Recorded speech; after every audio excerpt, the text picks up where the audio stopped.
Oh, is this thing on? Hi, I'm Jeff. Welcome to Spice Runners Lounge. Hello there. This is General Kenobi. Hey, this is David from Black Squire Broadcast. Hey, I'm Todd Freeman, also known as Toad. Hey guys, Officer for Collectibles here. Well, hey, I'm Seth with Rogue Squad Garage. Hey, it's J2SO. Hi, I am Mark. Welcome to the Spice Runners Lounge. This is Joel Hawsey at Hawsey Custom. Hi, I'm Jason. Yo, this is Evan the Collector. And you are watching the Spice Runners Lounge. And welcome to the Spice Runners Lounge. Welcome to Spice Runners Lounge. And welcome to the Spice Runners Lounge. Welcome to the Spice Runners Lounge. Welcome to the Spice Runners Lounge. You're watching Spice Runners Lounge. Welcome to Spice Runners Lounge. And welcome to the Spice Runners Lounge. Welcome to Spice Runners Lounge. Join me and together we can rule the galaxy. And welcome to the Spice Runners Lounge.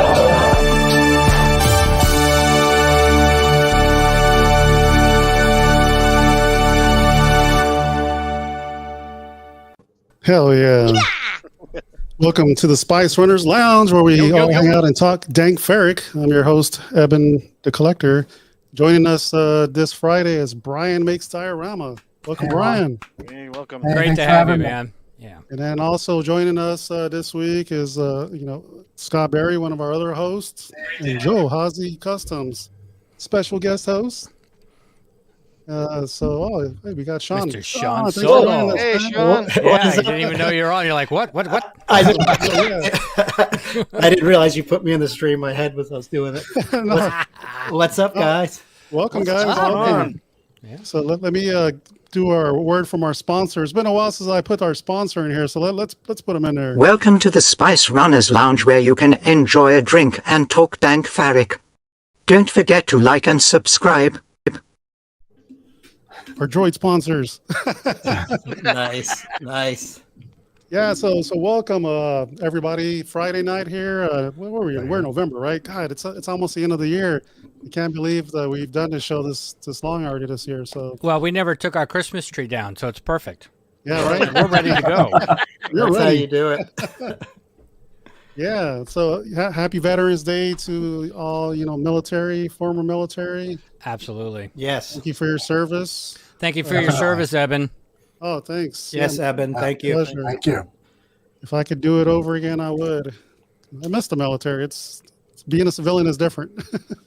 I bet. Well, if you want us to call you names later, we can do that. I don't miss that part of the military. That's all right.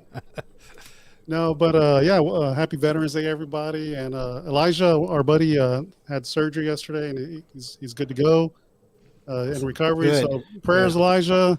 Hopefully Awesome. you're watching if you're not drugged up. But we're here for you, buddy. Right. And if then, you are, here you go. And Jason, J2SO got married. Yeah, He's in congrats. Vegas this week. That's why he's not on the show. It's like, man, there's all sorts of announcements going on. Yeah. He's And picking up Jeff some Sage good is on a stuff. plane to Florida, so he's not on the show tonight. I'm back up. I'm the backup. That's all good. I'll play backup. You are now known as Sean's. Sean's. Nice. I like it. No, but welcome everybody. Let's say what's up to everybody in the chat real quick. Yeah. We got Santino. Hey. We got Austin Hey, Johnson, Austin. Yeah. former military in the UK. Happy Remembrance Day out there. Yeah. Got Brett from Collecting with Cool. Very cool. Welcome. Sean Solo in the chat and here real time. Sean's. Yeah, baby. Got Nicholas, Rogue Empire. He couldn't get into his room to join us tonight because it's the storage closet in there. Oh, you can't even enter it, huh? Yeah, he sent us a picture and the admin and mod chat. Oh, that's funny. Izzy, what's up, Izzy? Hey, Izzy. Janine, I mean, Jose, what's up? Jose. Todd, from Florida, surviving. Nice. Yeah. What's up, Benjamin? Hey, Benjamin. Sean Miller, he's already instigated. Oh, already starting. I haven't even gotten there. Got Jason You drink. Emerov. Hey, Jason. You got Props and Villainy. What's Hey, up, Kelly. Hey, What's up, man? Marcel Shanae. What's Hey, up, Marcel. Marcel? One way out. Yeah. Yeah, man. Learning how to swim is key. Let's see. You got Chris. What's up, Chris? Thanks for joining. Hey, Chris. Let's see. Hopefully, I don't skip anybody. You got David David. Boudreaux. What's up, Hey, David? David. What's up, guys? David. You guys haven't seen his latest drop. I'm getting that. The Yeah, Waffles? awesome. Yeah. Amazing. It's out now. Reach out to him because he's going to go make a print run. So if you guys want to get your David Boudreaux Wampa print, go. Yeah, that'll him up. look good with my Dude, that thing is Wampa. badass, man. I was like, yep, I want to. Yeah, thanks, sweet. Good to know, Jason. Glad that you're good and Awesome, safe. Jason. Good to hear, man. Nice. Janine, by the way, Joel was showing. Yes, he can print those pieces for you. So I just want to let you know. She'll be stoked. Yeah, so let's get started with our show. I guess we'll do some weekly updates with collecting. Unfortunately, I didn't get anything. That's a good got thing. Word. What's our word? Oh yeah. See, Oh, thanks, what's the thanks, word? God. Always reminds me. I thought we were gonna go with diorama tonight. Yep. That's what I was Probably thinking. good. Yeah. All righty. So we're gonna have at least 15 drinks. It's gonna be the new lamp. Yeah, the new lamp. Yeah, Diorama. As long as you Yeah, guys aren't getting up thing. early in the morning, you can use diorama. No, but Evan has to go pick somebody up from the airport. Oh, that's We'll have right. one drink tonight. That's right. So word of the night is diorama. I'm gonna put it in the chat Diorama. because there's a 10-second delay between us and YouTube. Yeah, All wasn't right, there a so- song about that? It's like when you're sliding down the pole. Diorama. Jason's back. Welcome back, Jason. Oh, jeez. I think you'll hear us. He's a little delayed. But anyways, I didn't get anything this week. Unfortunately, we had a hurricane, so the mail is like backed up. So sorry, Back up guys. mail. Nothing. But I am expecting something from Joel, which we'll talk about next week. I hope. And I need to do a My Buddy Part 2 video. Yeah, don't do that, Evan, because you had me singing that at work. Dude, I still sing it. I love it. I did. Buddy. I was at work going, "Hi," but I was like, "What the hell am I doing?" And I texted Evan. I was like, "Oh yeah, thanks a I lot." go, he goes. I was at the toy show doing that. It's one of those good earworms, man. Wow. So, I don't got anything. Do I got anything? No, I don't. Look at this. Look at these people. Yeah. There's one. Here's another one from Duffman. Oh, yeah. It's the new lamp for sure. Exactly. What's up, Primetime Reviews? So Brian, so this part of the show, we just go around talking about our weekly pickups. If you have anything. Oh, yeah, it was a good week. Let's see what I get. I got this nice. guy. Nice. Nice. I'm waiting for him. Yeah, I hope to win one of those very shortly. Oh yeah, because I teased it on Sifcast. Yeah.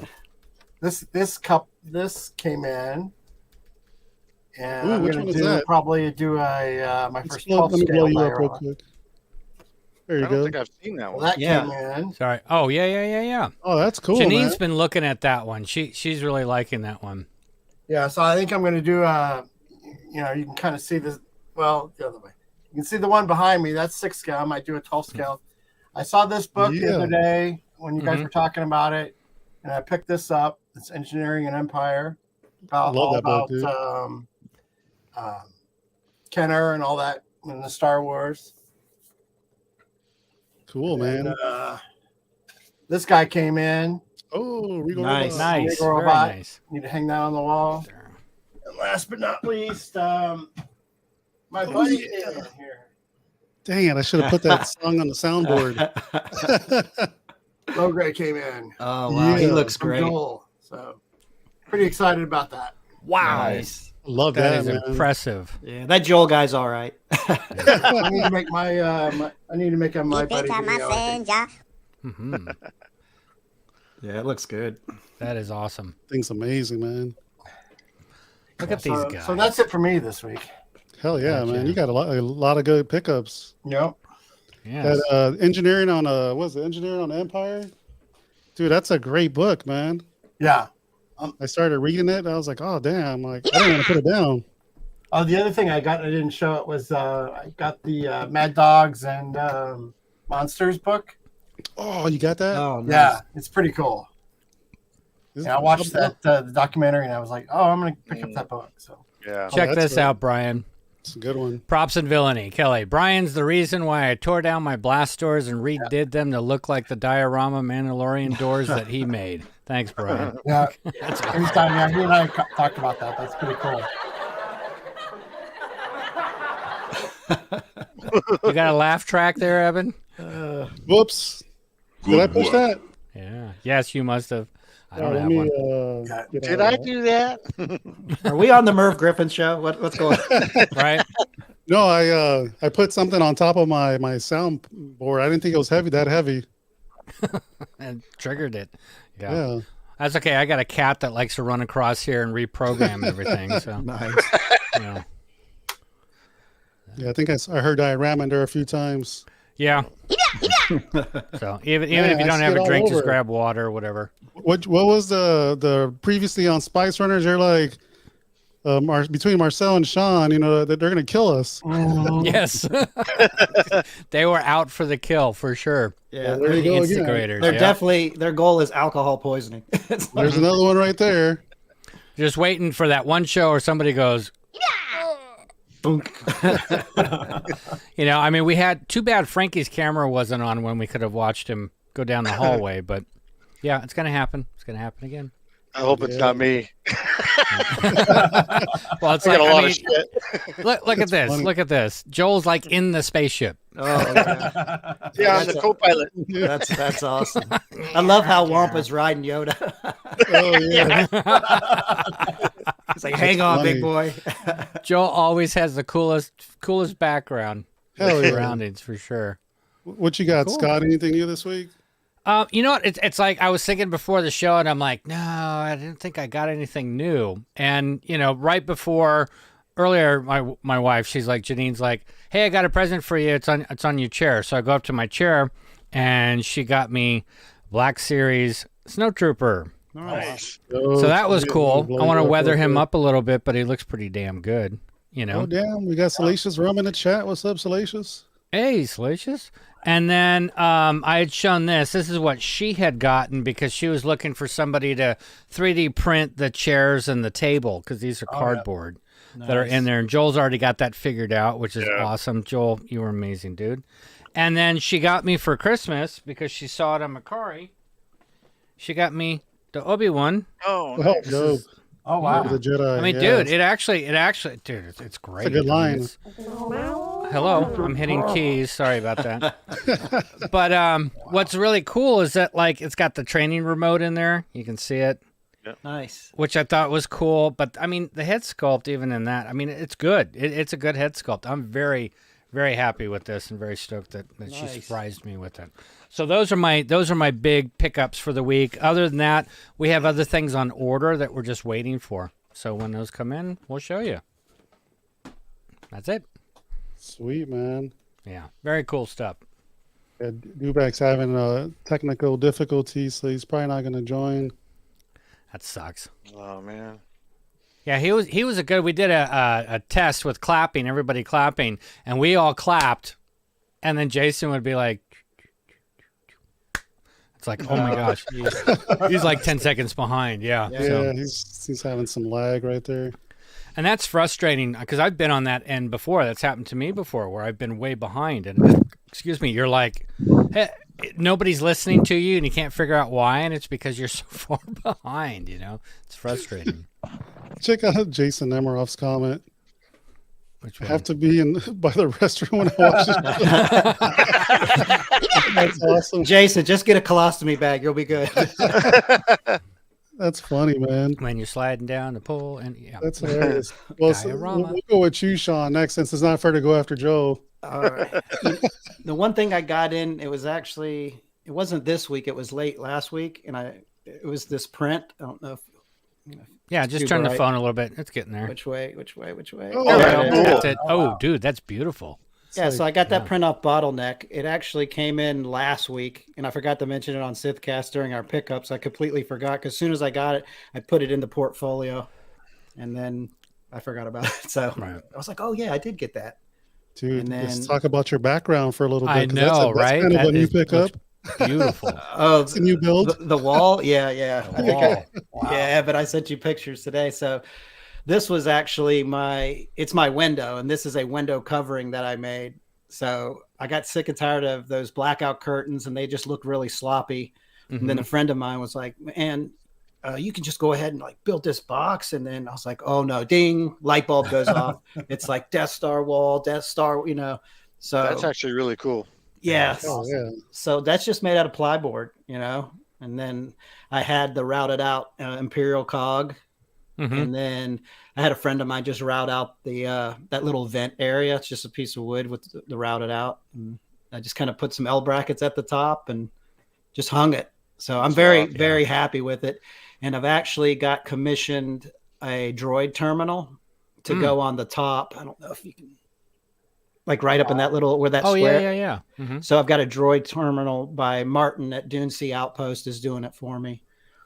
And then, so that, I think he's 3/4 of the way done with it. So that's going to go right there. Yeah. And then I've actually started taking my DTOFs down. And so I have all of my Marvel and DC out of the Star Wars room. So I'm getting ready to put together the bestas this week, maybe Sunday. And then I made these this week. These are going to be my little accent pieces. Oh, dude, those look awesome. Those are cool. So they're going to kind of just sit on the wall, so they kind of blend in with this wall. And then I'll have like the Chewie bust in front of it, and probably the NYC probe droid will be in front of the other ones. So I'm trying to get the whole room to kind of flow. Is that just like 1/2-inch MDF, and then you just cut the little blocks and put them on there? Or? Yeah. It's just sanded plyboard, and then the little blocks are like I think they're like 1/4-inch PVC, and I just I cut them with a razor knife at work, and I painted them and glued them on there. That looks great. You got to be a little patient, but yeah, I'm stoked how everything's turning out, and I'm ready to get this new wall done and put Chewie in its place, and look forward to filling those bestas up. Nice. Yeah, and then you got this one. Sean. We have Mr. Instigator number 3. I know, David. It is. It's turning into one. Let me put Brett's comment back up there. They got taken down. Oh, hold on. Let me get rid of it. Yeah, there you go. You got it. No, he was saying that he loves that Death Star panel with the Han and Chewie on the screen. So it's is that a Jazz Ink? Oh, behind me? Oh, yeah. Let's see.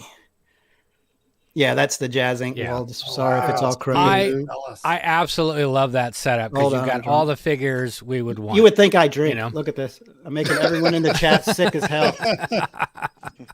There it is. Those are my Grail figures. That's awesome. That is awesome. Yeah, New Hope. You got to have it. And then, David Robinson, Darth Maul hiding up there. Oh, yeah. But everybody needs the Trooper Trent. Did I say David Robinson? Yeah. I'm watching way too much NBA lately, guys. Phil Robinson. Sorry. That's funny. Philip Thomas Robinson. Yeah. Yes. I said Dave Robinson. Hey, we'll get that straight at one point. Yeah, but I was going to say everybody needs that Trooper Trent Jedi remote if you don't have one. Yeah. Yeah, well worth the time and money for that. Oh, hell yeah. That's awesome, dude. You got a lot of cool things going on. Yeah. Did you already install your little light switch? Yeah. So I got a little Etsy, like a Death Star panel light switch. I've already installed it. Take it, dude. Did you take pictures of it anywhere? Is it uploaded? No, I showed it on Sithcast this past week. I just and then I just put it up last night. And then you have to watch that episode. Yeah. Yeah. We got this guy cool dude on it. Yeah, we got the coolest dude in the world, man. You know what? I have it loaded. I've watched about 5 minutes of it, and then I just had such a busy week. I wasn't able to catch up with it, but it's still sitting there. Yeah. Nah, we finally got Eben on because it's always hard because, he works early in the week, and we started doing the show on Mondays, and then we found a sweet spot on Tuesdays. So, and a lot of it's just kind of around PJ's schedule because, he's real busy with family and everything. But no, we were very, very fortunate to get Eben on. We had a good time. Appreciate it. I know. I was like, but okay. So I will say yesterday I did order the Regal Robot Emperor's Throne chair. Yeah. What? Yeah. Congrats. Thanks. You go, girl. Nice. That's Yeah. awesome. Yeah, that's going to be awesome. So it's supposed to ship the first week of January. That's awesome, dude. So yeah, Exciting. I'm real. I'm telling you, this whole room's going to flow.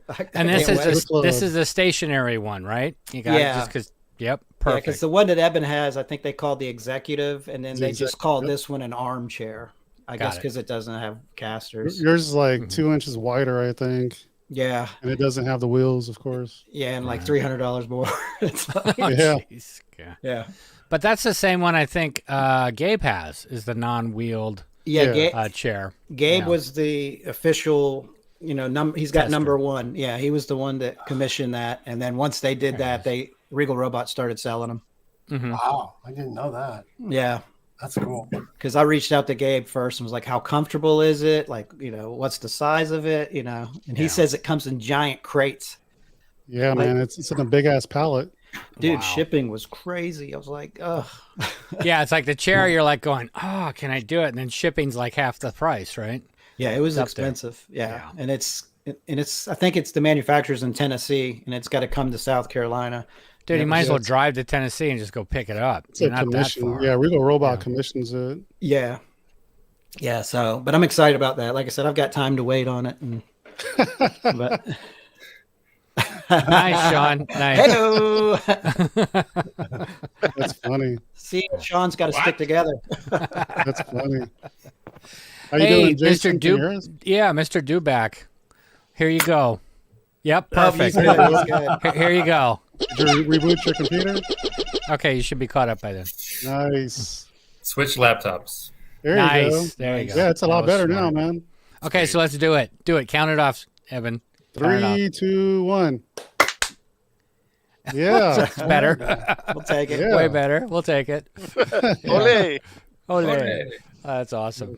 So all this confirms is that my personal laptop's a piece of shit that needs to be.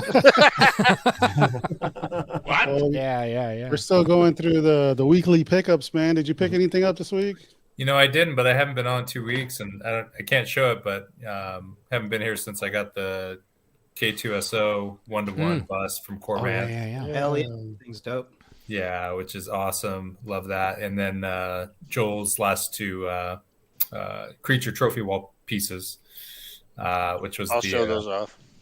Yeah, but the ones that I mounted were the Tauntaun and the shit, why am I blanking on it? The band.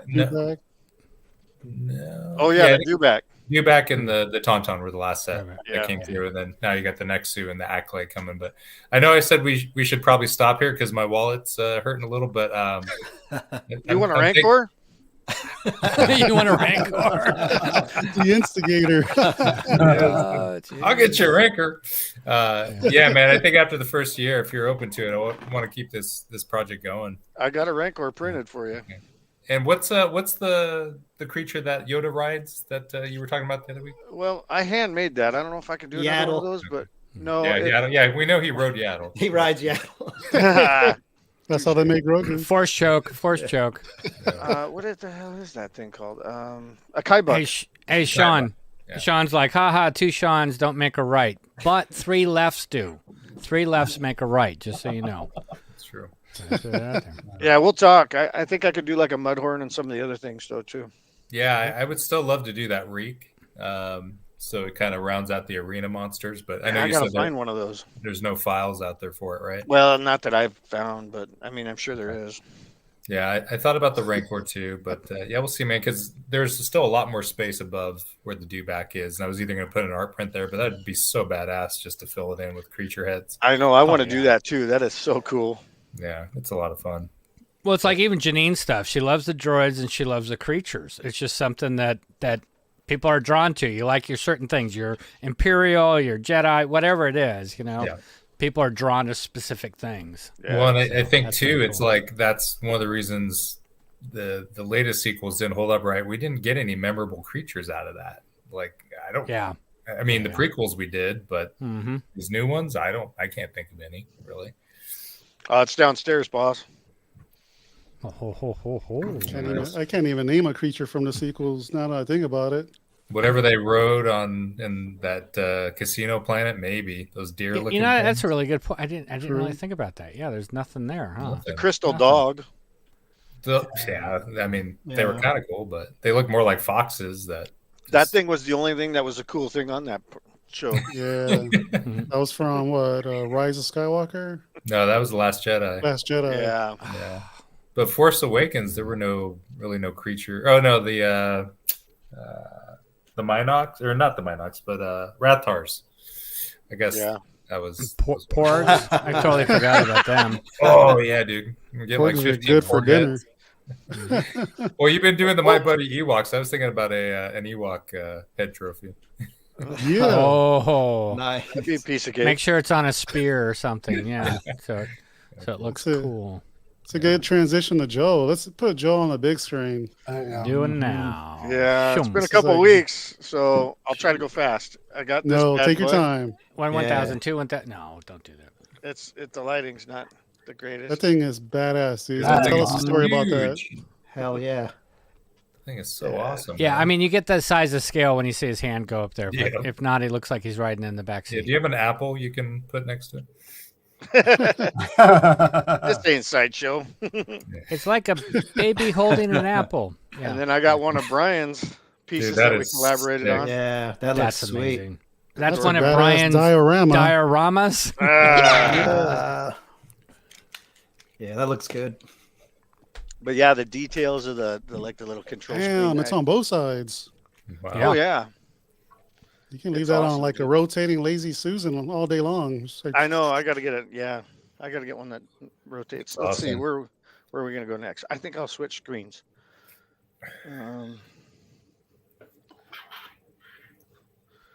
Then we got this bad boy, another one of Brian's dioramas. Nice. Nice.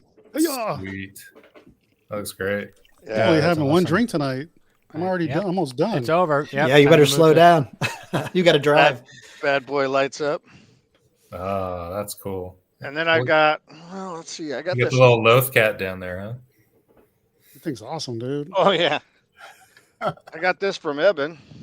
Wow. And You made it better though. I had to do That's my- a killer looking helmet. Yeah, That's awesome. I I like had to that do one. Where my was that? Where was that from? Cybercraft. That was Cybercraft. Yeah. It didn't look like this when I got it though. Yeah, he jolted up. He Yeah, jolted up. I put all the welds in there Yeah, That dude. shit's badass, dude. and I weathered it. What do you know about welding? How did you do the welds? I'm a weld supervisor.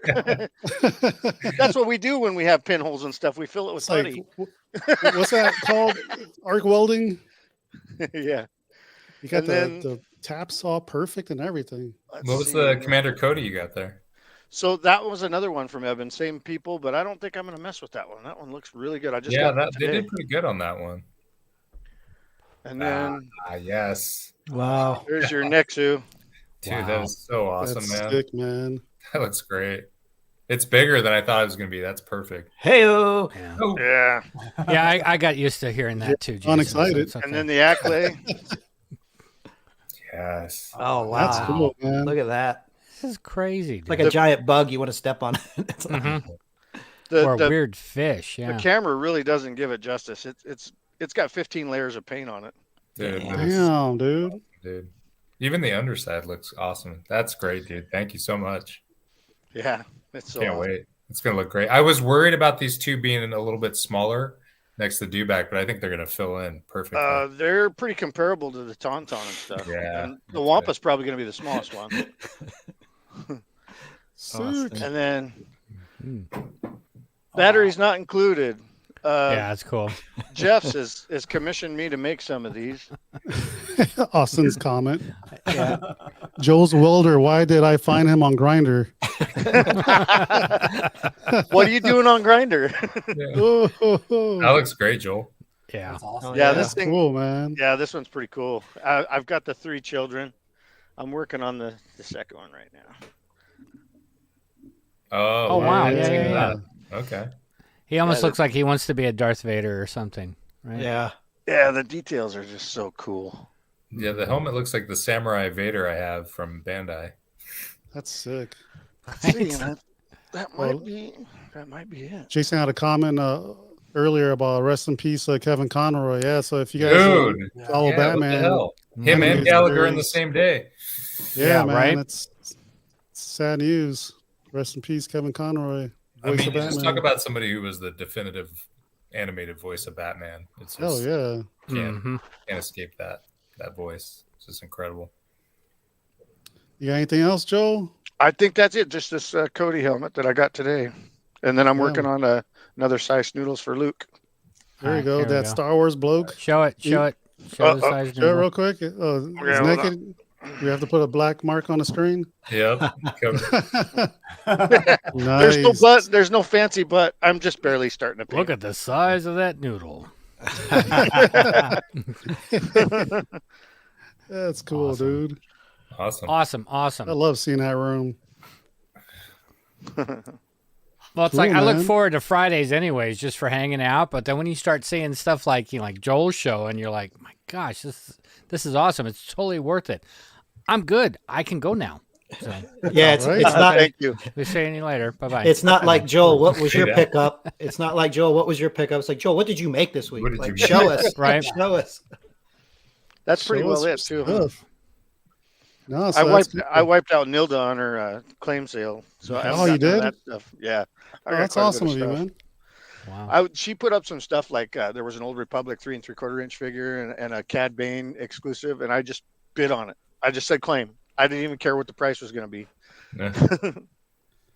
Yeah, she's been doing like reasonable prices, so I'm pretty sure you got a good price on it. Is she trying to acquire something? Is that what she's selling? She's just purging, just downsizing. Yeah, she's trying to new place. Yeah. She wants to get into customizing a little bit, so we've been talking a little bit about it. I don't know if she's going to actually get into it. She's taking a break for a minute. I think a lot of us are kind of there. We're kind of at that point of like, because we're hitting the end of the year. What do we really want? Do we just need to take a pause for a second, or what? Yeah. Well, in pre-orders too, I'm just getting waiting to get hit in the nuts with Mando on Blurg, and then the MYC ATST. Yeah. Did any of you get the probe droid from Sideshow? I haven't gotten it yet. Well, is it available? Pre-order. Yeah, it's pre-order. That's something I think I really want to get. That one because I wanted one of them. That one's at least. Yeah, well, I think the price for the size of it's pretty reasonable. It's still a little steep, but for what you're getting, I don't know. I mean, you got lights and sound, so that's cool. That's above some of the other ones. It's got some little bit of movability to it. It's a great size, and so I mean it's a quarter scale, so being twice the amount of a Hot Toys figure, probably a little bit more, probably doesn't sound too bad. I haven't looked at shipping though. I don't know what shipping will be. They haven't announced it yet. That'd be the only thing, but it's not coming out until next year sometime. And with it being a droid, likelihood that the pre-production won't match production is pretty slim. Right. They'll probably nail it. Yeah, I would think so. The only thing I don't like about it is the base, but I can live with it. Base is a little confusing. That's funny. That's funny. I think I'm gonna get that bad boy. Yeah. So guys, let's switch to our next conversation of the night. Bryan Makes Dioramas. Yeah. Oh yeah. So for you guys in the chat, while we're going along. While we're going along here with Bryan, if you guys have any questions, drop them in the chat. We'll put them on the screen. Yeah, just do hashtag Bryan with the question. That way we can find them really quickly. And yeah, I'm sure you guys are going to have a lot because this guy's an amazing, talented person. Hell yeah. So ladies and gentlemen, Scum and Villainy in the Spice Lounge today. Bryan Makes Diorama. Bryan, welcome. Thank you. Thanks for having me. I'm glad to be here. Yay. So, Bryan, tell us a little bit about yourself, man. What got you into Star Wars? Well, since I was 7 years old, my friend had the original box, the mailway box, and so then playing with him, and then all that, and 7 years old, what are you gonna do? It's like, okay, go see this movie, and blown away. But with the figures, or not the figures, but the dioramas, I started. Sorry, I was looking at that. not made at 4th scale. Doesn't mean I won't though, or can't. Well, we'll have to talk. Yeah. Hello, sir. Hey, what's up? Base, Bill. What's up, Rebel Base? Nice. Mm-hmm. That James, right? Yep. Hey, James. So when COVID hit, or right before, my wife got me the first. I really got into Mando. I kind of waxed off of Star Wars, being really into it. Mm-hmm. But then when Mando came out, I was like, okay, jump right back in, and jumped into all the animated stuff, and then Hot Toys. I always kind of put off Hot Toys just because they were so expensive, and my wife bought the original Mando and IG-11 as a gift, and I kept thinking, I gotta make something to display these, because I just didn't want to have them on a shelf. Yeah. And so then I started thinking about it and made that original one, and it's freaking huge. It's like 4 feet wide or 3.5 feet wide or something, but that's kind of what got me into it. And I didn't know what I was doing, had no idea, and I just kind of plowed through. And then seeing what other people were doing, like Jens from Legacy Arts, or other people like that, and what Yos was doing at Jazz Inc. and some of that, those were influences, and Rebel Base was an influence. So kind of seeing what everyone else was doing, and here we are, 3 years later. Yeah, and it just started with your wife did something. You're like, oh, I don't want to just put them on the shelves. I want to make something, make them look cool. Right. And that's right. So awesome. All of our stories, I think, right? Pretty much. We all have a similar path, because like I stopped collecting. I've always collected, but I didn't go too crazy. And my wife is the one who was the instigator, the enabler. Buying me stuff, and next thing I'm like, oh, it's cool for me to get this stuff. Okay. Speaking of an enabler, I just dropped $1,200 on Sideshow. Well, here's a question. Hope my command's not watching. My command.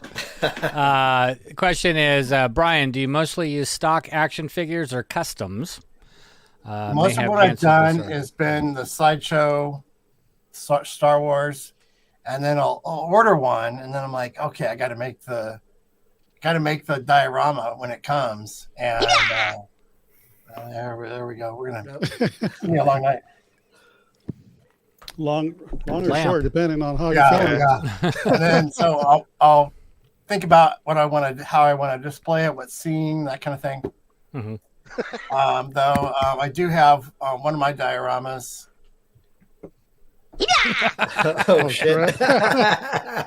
Just keep it in your hand. It's on the floor right now because I don't have enough space. But I've got Joel did a couple of the custom. The Tusken Raiders. The Tusken Raiders from Book of Boba. Because I made that diorama where Boba makes his. I'm not even putting the bottle down. Just gonna hang on to it. You're gonna have so many electrolytes, Sean. You're gonna be so hydrated, right? Yeah. So, go on, Brian. Sorry. Yeah. So I would love to do more custom, or do more stuff that's with a custom figure and that kind of thing. It just opens up, more ideas than this bad boy. You did a phenomenal job on this ad. Oh yeah, and that one that was fun. That was fun to do. So Brian, take us through, like, as far as your process today. What's the biggest difference from when you started out? How do you approach things differently to get what you want? Well, when I started that first piece, and maybe we'll show it here in a bit, but the first one, it's huge. It's like 4 feet by 2.5 feet tall, and it's all made out of birch plywood, and I cut it. I'm a graphic designer and photographer, so I know how to use Adobe Illustrator. So I did all the layout in Adobe Illustrator, and then cut 1/8 inch plywood to make all the different levels for the door, for the blast door. And I painted it using a bunch of AK stuff meant for the models, so that it doesn't really work as far as the texture. And so I went back and I actually redid it with some sand. I didn't know about sand. I didn't know about how to use Mod Podge or any of that. And so once I did that, I started watching more and more videos and on YouTube, people doing their train models or doing painting what's the tabletop game called? The Dragon Warhammer. Yeah, Warhammer. Yeah. And just watching other people and just gaining information. Do you follow Night Shift, by the way? The stuff that he does? I think recently I just started to, yeah. Okay. He's more tanks and things like that. Yeah, you told me about about it in one of the other shows. So yeah, I started watching him. Scott, shoot me that information. I want to follow him. Okay. And then thank you. One of the there's a couple in Italy, Galaxy Dioramas. And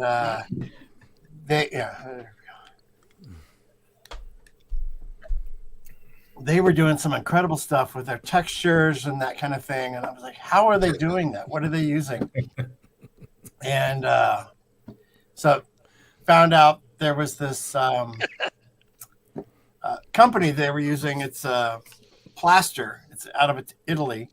And I emailed the company, and then someone here locally in Minneapolis responded, and I found the plaster at a local plaster shop of all places, and been using it, and it works really great to kind of get that texture for the walls and that kind of thing. It's a continuous evolution. Yeah. Well, that's kind of cool when you find like local businesses. Like I found an acrylic company just down the road to make some of the covers for stuff. Like, I was looking online, found all these things, and this guy's like, yeah, I'll make you a custom one. And it was like half the price of. I'm gonna start sharing some stuff. Well, they don't have to ship it. You can make a custom one, and then it's $3,000 to ship it. Wow! Exactly. Look at this. that. This is one of my favorite ones. This is actually the third iteration, I think. No, this is the second one. The first one I built was I blew up. Is it Landspeeder Luke had one for 12 scale, and I blew that thing up like 200% and printed it. And it worked out pretty well. And I did all the wiring for the lights. And but I wanted, looking back at the Art of Star Wars book, I was like, it's not quite right the way I wanted it. And so then I ended up learning how to use Fusion 360, and I rendered it all this in Fusion 360 and put it all. And then the background is all. That's just layers of paint with spackle. This is before I learned about the plaster. The plaster, but spackle works in a pinch if that's all you got. Dude, your lighting is what's pulling off so much of this. Thank you. It looks great. It looks great. There's 70 LEDs in that. There's like 24 yellow and like 50 some odd white LEDs in there. It's amazing. Damn, dude. I just wished I lived close to one of you customizers. I'd love to just collaborate just in person. Well, how much of this is so what's 3D printed? What's, can you kind of break it down? Yeah. So the top and bottom of the forge, that's all 3D printed. The little pieces inside with the kind of the grates or whatever, that's all laser cut. And then I use translucent white laser. That's all in there. That's laser cut. And then the little flames, those are clear with clear resin with some translucent blue. And then the frame is all laser cut and glued together or welded together with weld-on. And so that's how I put that all together. So you have a laser cutter there at home? I belong to a local makerspace, and that's where I started doing all this. I didn't have anything here at home. There's a local makerspace called TC Maker here in the Twin Cities, and they have 3D printers, laser cutter, 2 laser cutters. They have a complete wood shop, complete metal shop. So I went in there and just learned how to do some of that there.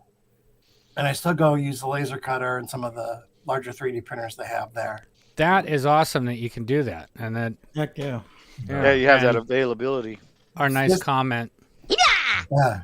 This is my second version of the blast door to get it into the detail from where it was in the big one, which until you see something like this, you don't realize how much better your display can look. Oh my gosh, yeah, right. Well, Definitely. I mean, even what Sean was doing is that he was printing. You were doing like vinyl printer pictures or something, right, Sean? Yeah, on a few of them, like majority of them, I would just print the backgrounds Right. and then just put them behind there, and then just create like a textured floor. Now there's And that some looked fantastic. yeah, But yeah. And then like my very first one's very similar to this, and it was for the Mandalorian. I have it here with IG-11 and Mando with the door and everything. So I did one very similar to this, and that was my very first one. And I was using, like Brian said, with the spackling and the textured paint, and you just kind of throw yourself into it, and you watch YouTube videos, and you kind of learn as you go. Yeah. And so this next one, I think you're going to click on. So I liked that one, but then I was like, well, I want to make the door. So I just went back and took my door and then went and laser cut it to fit in the detail. And that's the sand. If you've ever done hairspray hairspray and salt, rather. Yeah. You just take it on there and then you get it all wet with the hairspray and then dump the salt, let it dry, and come back and paint your next color, and then it just all washes away. That's the floor and the backdrop. That's the whole thing. It's just the salt and hairspray. Salt and hairspray. Wow. And the door is actually laser cut, like you said. Laser so that's cut. made out There's of like 3 or 4 layers there of laser cut pieces in acrylic. Wow. Austin was asking where the jugs are from. The jugs, I found those on Nice jugs. Thingiverse. Nice. Thingiverse, I think. Yeah, that's where I found those. It's amazing. And they print up really well. Oh, this is the first one. This is the Dude, that looks I freaking love that. Yeah, that's badass. Well, it makes me think of the Jabba door, right? Yeah. But in a newer and how cool that could look. My God, dude, that looks photo amazing. You watch season 1 again. That's all wood. The lighting is awesome. Oh, it's all wood? That's outside. I took it outside and photographed Okay, it. natural lighting. Yeah. Yeah, you It's got a nice beautiful, man. natural shadow there. So again, the main structure's wood, right? The whole thing. You said The whole thing. whole thing is Except for wood, the- including the doors and everything. Yeah. Wow. So what did you do? Did you route it? Did you cut? It's all pieces? laser cut. It's laser cut, and then I glued everything together. I didn't even use wood glue. I think I used Super 77. Wow. 77. You should have used 99. Yeah. Or spray 90. Sorry. Yeah. Yeah. 77's for paper. Yeah. But I would do both sides and just mat it down. And then I Even ended just up, like your color. I mean, even just your colors on the door and everything, just Thank spot you. on. Well, I Yeah. studied that. Oh And this man, is look at that! Look at it that! opens up. The door pulls out of the top, and you can drop the glass door. And That's cool, man. That's It's cool. amazing, That man. is amazing, dude. Wow. Jeez. so Dude, it's Well, panel- it's panel like on the- yeah. collecting with cool. You know, he's got like a cricket that he was talking about, and he's Oh, yeah. using stuff like this. But it's, of course, Brian, your stuff is on a totally different level. I just got a cricket. I've been wanting one for a while. So Well, I think more and more of us are starting to go this route where, not necessarily unless you know people like Joel and yourself and so on and so forth, that are trying to do more on their own than necessarily find it, or nobody's making it. And Right. I think a lot of us, just like you, with watching a lot of YouTube videos, want to know more about it and want to see more of the process. And, that's why I'm asking the questions of like, what's that made of? No, if that's all Right. wood, or that was laser cut or whatever, Right. because it kind of brings people more into the inside, just like you got into, right? Right, totally. Yeah, This piece. This is the gunner door I did for Joel, and this is all foam. The structure of it is 1/2 inch foam, just the pink stuff, the Formular, and then I covered it with styrene, and then 3D printed greeblies, and then just the paint and weathering. So I agree with this. Dang, that is awesome. It's beautiful. But the weathering that you did, the rust, the layers and everything else, I mean, that's a whole nother thing. Are you using an airbrush? Yeah. How much of it are you doing by hand? Some of it was airbrush. So what I did here was I got my base color. Actually, no. What I did was I did a darker color than my base color. And I did a salt layer just to kind of give it some like pickled kind of metal look. And did that slightly. And then I went in with airbrush. And then to really get that rust, I was using some of the, what is it? It's the AK. AK has some enamels, enamels they have. There's some grime, there's dark grime, and then there was rust. And then I get their, what do you call that stuff? The thinner or whatever, and go back and kind of wash it over. And then I did just a dark or a light wash over the entire thing as well. It's phenomenal. Yeah, it's like this. I like to have custom made things surrounding my collection, so I'm getting more into that than getting the custom figures. Right. The surrounding, the place where everything's living. Yeah. And I made a little window there, a little screen, like he's firing at something that's on the radar or something. Yeah, targeting array or something. Yeah. Wow. Amazing. And then you had it kind of sitting at that angle to represent, the shape of the AT-AT. Right. Yeah. That's really cool. The ladder pieces are a great touch. Yeah. Well, I love that. I love the touch of the layers, the rust and like I said, so you just use salt for texture is really what you were doing. Right. I was just as a mask for that darker layer. And then it was kind of too much. And so I went back with the main color there and kind of sprayed over lightly in some of the areas that I thought there was too much of it. And, but then the ladder and some of the other pieces were 3D printed. And then I just used other pieces of styrene to kind of build up those areas of the box areas, if you will, or the panels. So, and then for paints, sorry, Jason, for paints, are you using more enamel or acrylic or both? Or mostly it's all Vallejo Air, because it works really well with airbrush. And a couple hobby shops that are close, and I can get it. I don't really have to clean the airbrush after every use. Right. I can just flush it with water, and it's water soluble, so it works out pretty well. Yeah, that's the advantage with the acrylics versus thinners. Jason, go ahead. Start to finish on like that last piece. What kind of time are you putting in? 5-10 minutes. That was probably 20 hours, maybe, if that. This guy would have done it in like three minutes. Yeah, he's good at it. I don't know. I don't touch dioramas, so that's why I go to Bryan. Sorry, guys. This is the.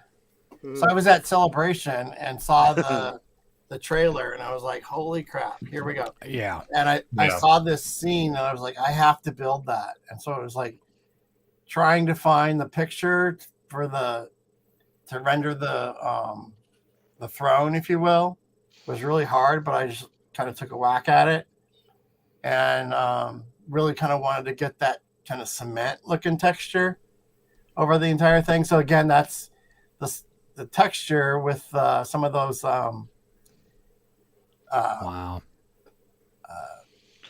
that picture don't do it justice. And then with the salt again. The salt. Yeah. So what kind of salt are you using now? What size? What grain? What sea salt?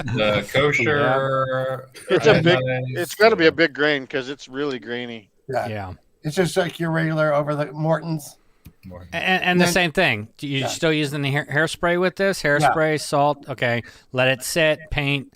Because there's another guy that's on YouTube, Sean Cash, that likes to use toothpaste a lot for this, but it won't give that kind of a texture. Right. More for if you're doing latex masking. But yeah, I do use what do they call it? The Maskell or the Maskell. Mm-hmm. Yeah, I'll use that. If you go back to that image in the background, if in the trailer, you see this background of the whatever it was. It was like up on a hill, and there's water and kind of a mountainside behind it. So I just found a photo. Yeah. On stock, on Adobe stock, and put that back there. And there's probably, I don't know, there's probably 3 centimeters. And then I just ran LED around the entire outside of that so that it would light up and look like daylight. That was a must for me to have. So that's my piece. And you physically have this piece, correct, Joel? Yes, sir. Can you show it? You kind of see it in the background. On camera 3. Yeah. Camera 3. Producer. There it is. Yeah. There. That's the one. Damn. Got nice. it. Mm-hmm. Joel, are you going to get the Hot Toys Bo-Katan? Wow. I already got one coming, but I've made one. Yeah. It's just that I didn't make her to sit down as well as this one sits, so that's why I have this one sitting on there. Wow. I mean, now you can really see that texture kick through. And then this shows more of what Bryan was talking about. He's got about, 3 centimeters? No, not even that. Somewhere in there, yeah. It is so cool. Look at that helmet. And again, if you hear Joel say, this is so cool, that tells you something, too. Yeah, I won't even... Joel. Yeah. I won't even touch this kind of a type of stuff. I'll just go to Bryan. Mm-hmm. Because he makes dioramas. I'm a creature guy. Ooh, nice. Oh, I love that. Yeah, that was good. This was fun to do. So I bought the 40th anniversary, and the other one is the one I have from like the 80s. Oh wow! Yeah, and he still talks, believe it or not. But then I photoshopped some smoke in there. But this one was really easy. You'll see it in the last photo, but just an acrylic. Not cut out the acrylic, and then I have another sheet of translucent orange in there, and then that panel of LED strips, and it lights up. You know what I've been trying to talk Bryan into is doing a scene with Luke in the Bacta tank with the medical droids. Oh yeah, that would be bad. That'd be real cool, man. That would be. I like Austin here. Can we start a GoFundMe page for Joel? He doesn't have many figures. A GoFundMe page, yeah. Well, he sure is getting me today. Mm-hmm. Yeah, that looks awesome. Well, that was one of the first ones I did after the large blast door. Mm-hmm. That looks cool, awesome. Man. Yeah, it does. Yeah, the orange on that really stands out, though. Yeah, I would like to do a bigger scene like that. I missed out on the Jazink one, so yeah, I've got that one. Well, you might be in luck. Someone else is asking me about that as well. Well, do 2 of them. All right. Yep. Because I got an Ugnaught and everything. Oh yeah, go ahead. This is This is the first one. I have 2 of them I've made, but this is I have the Ahsoka coming, and so I made this for that scene. Wow. So this is my first time using the that grass. That's the static grass. Mm-hmm. Kind of like down and then flock you shake it. Yeah. Mm-hmm. And then I did some. Here's the final one. So we're just waiting. What files did you? Oh, I designed it in Illustrator. Yeah, he's talking about the Boba Fett one. Yeah. But yeah, Illustrator. That's it. Sorry, go ahead. So I have those files available if you want. And this one, the rocks were really fun to do. I learned another technique watching. Let's see, who was it? Did you use pepper this time? And Douglas Room. Paprika. Chili powder. Those guys had it on their channel, but the rocks this time they're out of foam, out of the pink foam, and then I took got them close, and then I used like the blowtorch you can get at the hardware store or whatever, or you might use for your creme brulee. Mm-hmm. You spray water on the foam, and wherever there's water, it won't kind of melt it. Right. And then it will then it's like a little torch. You'll get texture. Wear a mask though. Definitely wear a mask. Why? And then the trees I painted, these are just limbs from my neighbor's yard. and then painted them black. And then I used some of that. There was this black ground texture from what's the name of the company now? They make all the model train stuff. But anyways, they're black kind of dirt, and it's just foam. And I painted that on there just to kind of give this burnt look to it. In the background, that is what you heard about Wally and some of these others. That is on the Discord. Which, it's one of the one on the Discord. Yeah, the flocking. Yeah, I like the grass.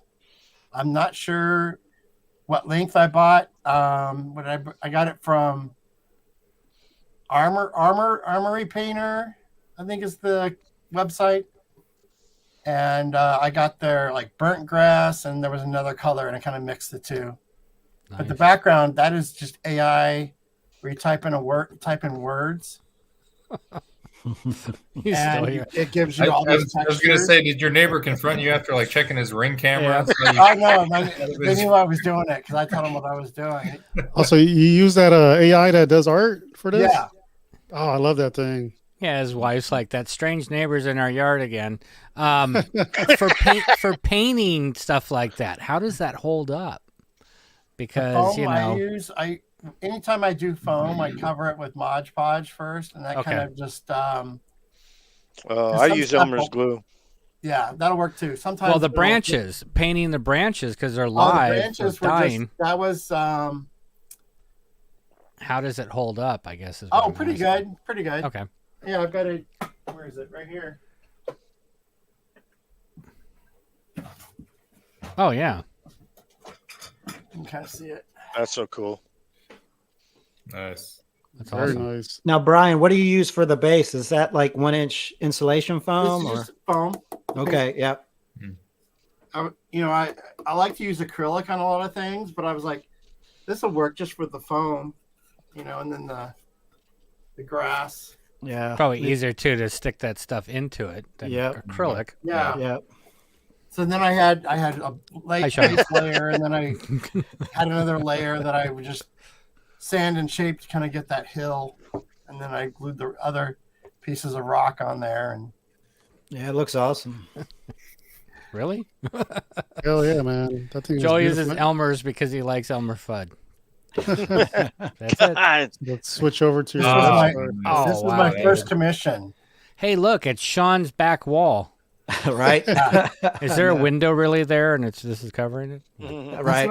This was pretty simple. This was had a guy outside of St. Louis that contacted me on Facebook, and he had these two figures, and he wanted to make the Death Star, and I was like, well, okay. So then that's just all laser cut, and then did a translucent white behind it, and he added the lights. Wasn't even doing lights at the time, and he dropped them in there. What's the floor made out of? That's just acrylic. Okay. Black acrylic. And then I cut little grooves in it, or engraved the groove or whatever in there to make the floor panels. Right. Oh, wow. So that's all hand carved? No, it's all laser cut. Oh, laser cut. Okay. Yeah, cool. Everything's laser cut, and then I just glued it together with the Weld-On 3. Nice, you get the Weld-On 3, which is it's very viscous. It's like water, and then you buy these little tubes with a needle, and you just run it along the edge, and the stuff's it won't break within a minute or less than that. It's good. Set. Nice. It's adhered. It's one piece after that. So yeah, that was fun. That was my first one. And those are 6-scale figures, correct? Yeah, those are the Hot Toys 6-scale figures. Wow, it's awesome. Brian, do you feel like you make a majority of your stuff for like the detolfs, or it's just? I have been, because that's what I have, but I think the piece for Joel's larger. It won't fit in a detolf. Right. And I want to do like the original piece we saw, the Blastor. I've got that. What's up, David? Learning to do Fusion 360. I got it rendered. Yeah. I want to. makerspace I have, they have a 4x8 and a 4x8 CNC, and I just want to CNC it out of foam and redo it and make That's ingenious right there. Mm-hmm. So I built this model. This was maybe even before I was doing the dioramas. This Bandai? Yeah, that's the Bandai Perfect Grade 1/72. Yeah, but it's sitting on the landing gear. Yeah. So cool. I thought about it, like, how am I going to display this? And then I made the landing gear, and that's laser cut pieces, foam, and then like the boxes, that's styrene that's wrapped around a form I made on the laser cutter, and then the poles, that's just plumbing tube. Wow. That looks awesome. Cool. That's a great idea. Great idea. That's ingenious.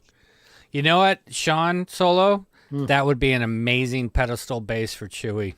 Oh, dude, I know. Oh, yeah. Man. After I bought the Bestas, now I see this. Yes, that would be awesome. That would be a great pedestal. Well, Sean, you can sell me your Bestas. I still can't get them here in LA. Oh, really? Man. And then I did a little bit of my dad's an electrical engineer. Thank you, Austin. My dad's an electrical engineer, so he wired up. He made a board for me on the inside, and so then I'm running an Adreno board on the inside where some of the lights flicker. Mm-hmm. I want to build this again, and I saw that for Sean's Chewie, but I could build this, but the model too. I want to build the model again and do even more customization. Is to your the dad model? a Star Wars fan, or is he like, I'm just doing this for my son that's fixated on Star Wars? Would you do with a model? Would you make it more ESB, or what would you do? What would be the changes? I would make it more ESB. I'd add stuff to it, and then there's guys where you can buy their 3D print or whatever, and Shapeways. Yeah, there's a bunch of guys that are on there that are doing it. I love the paint job on this. Because you painted that, right? Yeah. I want to weather it some more. Brian, how tall is it? Because now Scott's got me thinking. Right? Well, you got to put them on the big it's probably screen. about 28, That's 29 really inches. probably one of the coolest things I've seen. Maybe? Yeah, 30 inches. 30? Okay. Yeah. But it could... You could easily make it taller. Yeah. That's really cool. I know. I'm over here looking like, okay. This is what you're looking like. Uh-huh. Yeah. Nice. Find some. It's like it just hit me, and I'm like, how cool would that Dude, look? I know. My I didn't God. even think about it, and then I'm like, oh, That's amazing, man. That's a very good idea. Yes. Marcel had a question. What paints for the Falcon balls? That was... if I had known about them at the time, I would have got them, but I would have got the Archive X, but that's all... Tamiya? No, it's all... Vallejo Air. There was a guy out of England that was making one, and he had broken down the colors and had done some mixes. So I kind of followed his paint job a little bit. Yeah, there's one that I saw, and he used a lot of Tamiya stuff, and I went ahead and got those because he did it. Believe it or not, he did it all rattle can. Oh, wow. And I'm kind of starting to go that route with it, but now I'm starting to go, you know what, I think I need an airbrush. I'm going backwards because I have a Hasbro Hero, the plastic one, that I'm redoing. I've got the 3D parts for it, all this other stuff. And then I also have the Bandai one that my wife got me last year at Christmas that I haven't even gotten to because I want to get through this one first. Yeah. But, yeah. That's what got me doing the airbrush. I made some smaller models.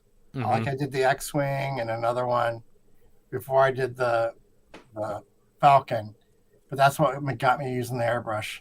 And this is one of my earlier builds, which I redid because I didn't like it. So this door I bought before I love it. Yeah. Before I had printers or had access to printers. This door I actually bought from Jens. He shipped it from Germany to me. Yeah. But so the door is all there's a ton of paint on that door because I was doing the salt and trying to get the rust, and I had painted it different colors. But this is after I found the the plasters, and that's called. This is plasters from. I think they're cement, and I just put it on there, and it gives you this great texture. And then the base is Mod Podge water and what's the grout. That's how I do all my sand. Oh, okay. I don't even use sand. I just use grout. Real quick, Santino's comment there.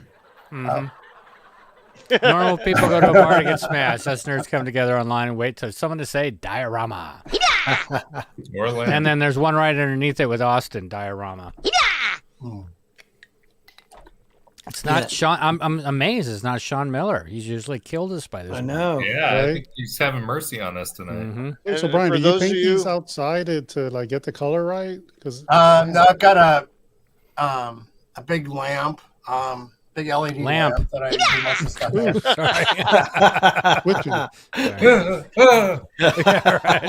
PTSD. A couple of months ago, we had a guy who did custom lamps, and we didn't think we were going to say lamps that much. And oh my God, it was a horrible night. Yeah.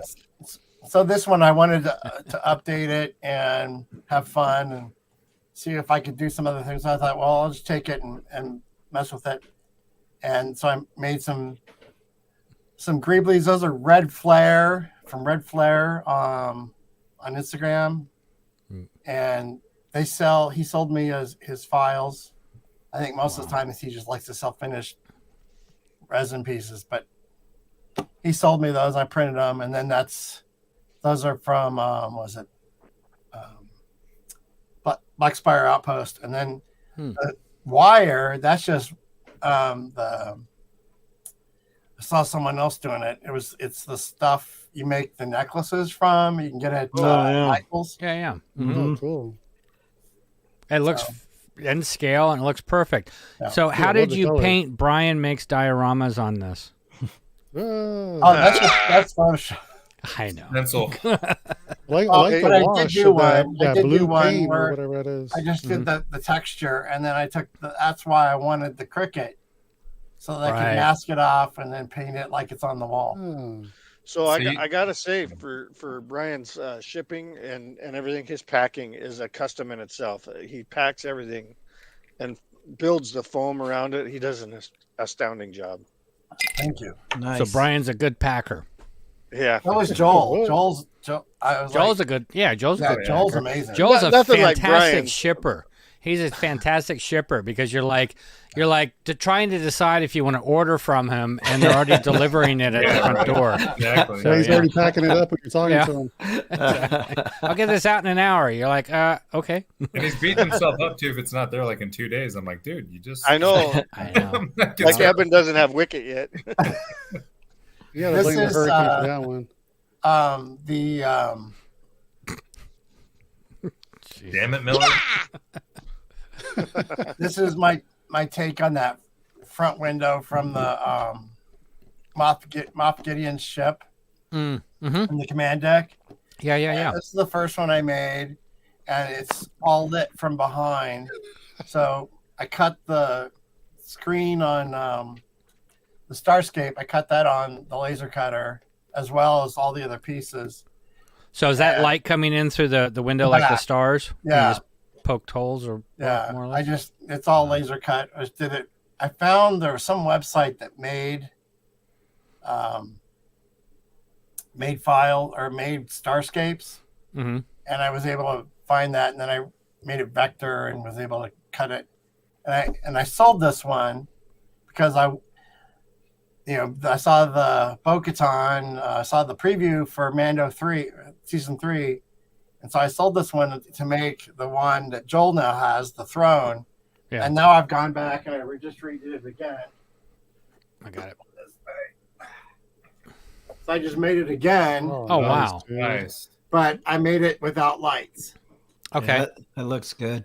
Yeah, it's not taking anything away from it. So again, what is this? The bottom is made out of what? Just plywood? This is all acrylic. Oh, okay. It's all acrylic. Yeah. Wow. And then I usually cut, if you can you can maybe see, I kind of make like little cutouts so they all kind of fit together like a little puzzle. Dude, that's nice, man. Wow. And that's all Detolf size, right? Yeah. Yeah, this is fitting the Detolf, and so I'm going to do Bo-Katan, and then a couple of the other figures that were standing with her there. That's how I'm going to display that. Brian, you've mentioned a couple times the trailer of Mando Season 3 inspired you. Were you as equally inspired by the Bacta tanks and Book of Boba Fett? Or did you do As an adult, yeah. I mean, you used to want a lightsaber as a kid. Now as an adult, you're like, I'll take one of those Bacta tanks in a heartbeat. Yeah, I mean, no Bacta tanks dioramas? No Bacta tanks dioramas. Twice. Plus Darth Kenobi. I might make the vertical one with Luke. No, that's a respectable one. Yeah. The bed, I was like, yeah. I'm gonna share this screen and I'm gonna grab something to sip on. Water, Evan. You got to drive. There you go.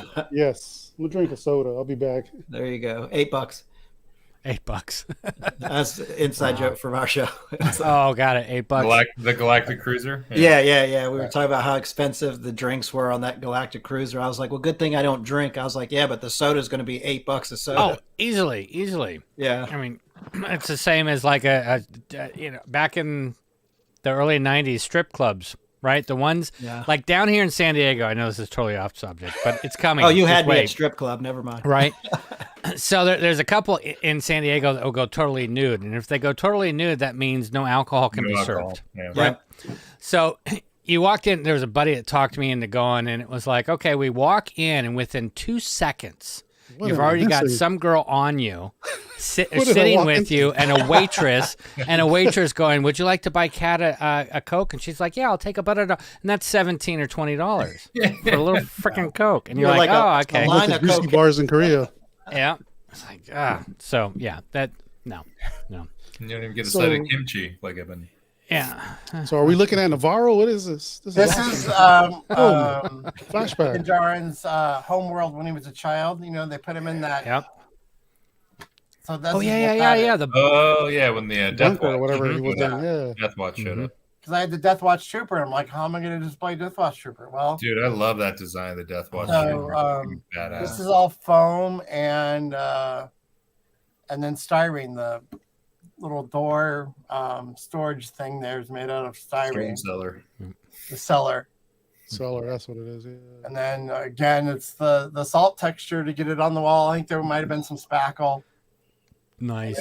You got the figure in the next shot. Cool. Yeah. Can't wait to see that. And these rocks are these foam or? That's all foam. Yeah. Wow. I just took the pieces I cut off and I made the foam out of it. Or made the rocks out of it. Wow. Austin can strip for cheaper. He's a Pepsi man. Yeah, he'll do it for water. He doesn't need to have a Coke. But yeah.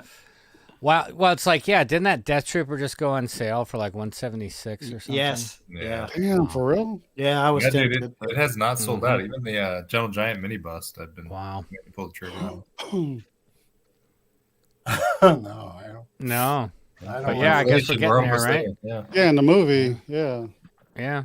Gas is almost that much. Yeah, that's freaking cool, man. That is awesome. Yeah. Do the doors open? No, it's all one piece. One piece. All right, cut his mic. What? So the doors don't open. Cut them off. That's it. Oh, the next one.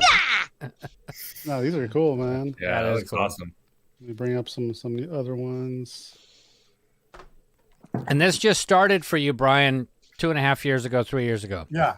Around Mandalorian. You know what? I think a lot of things happened. It happened for me too. I mean, always huge Star Wars fan. Right.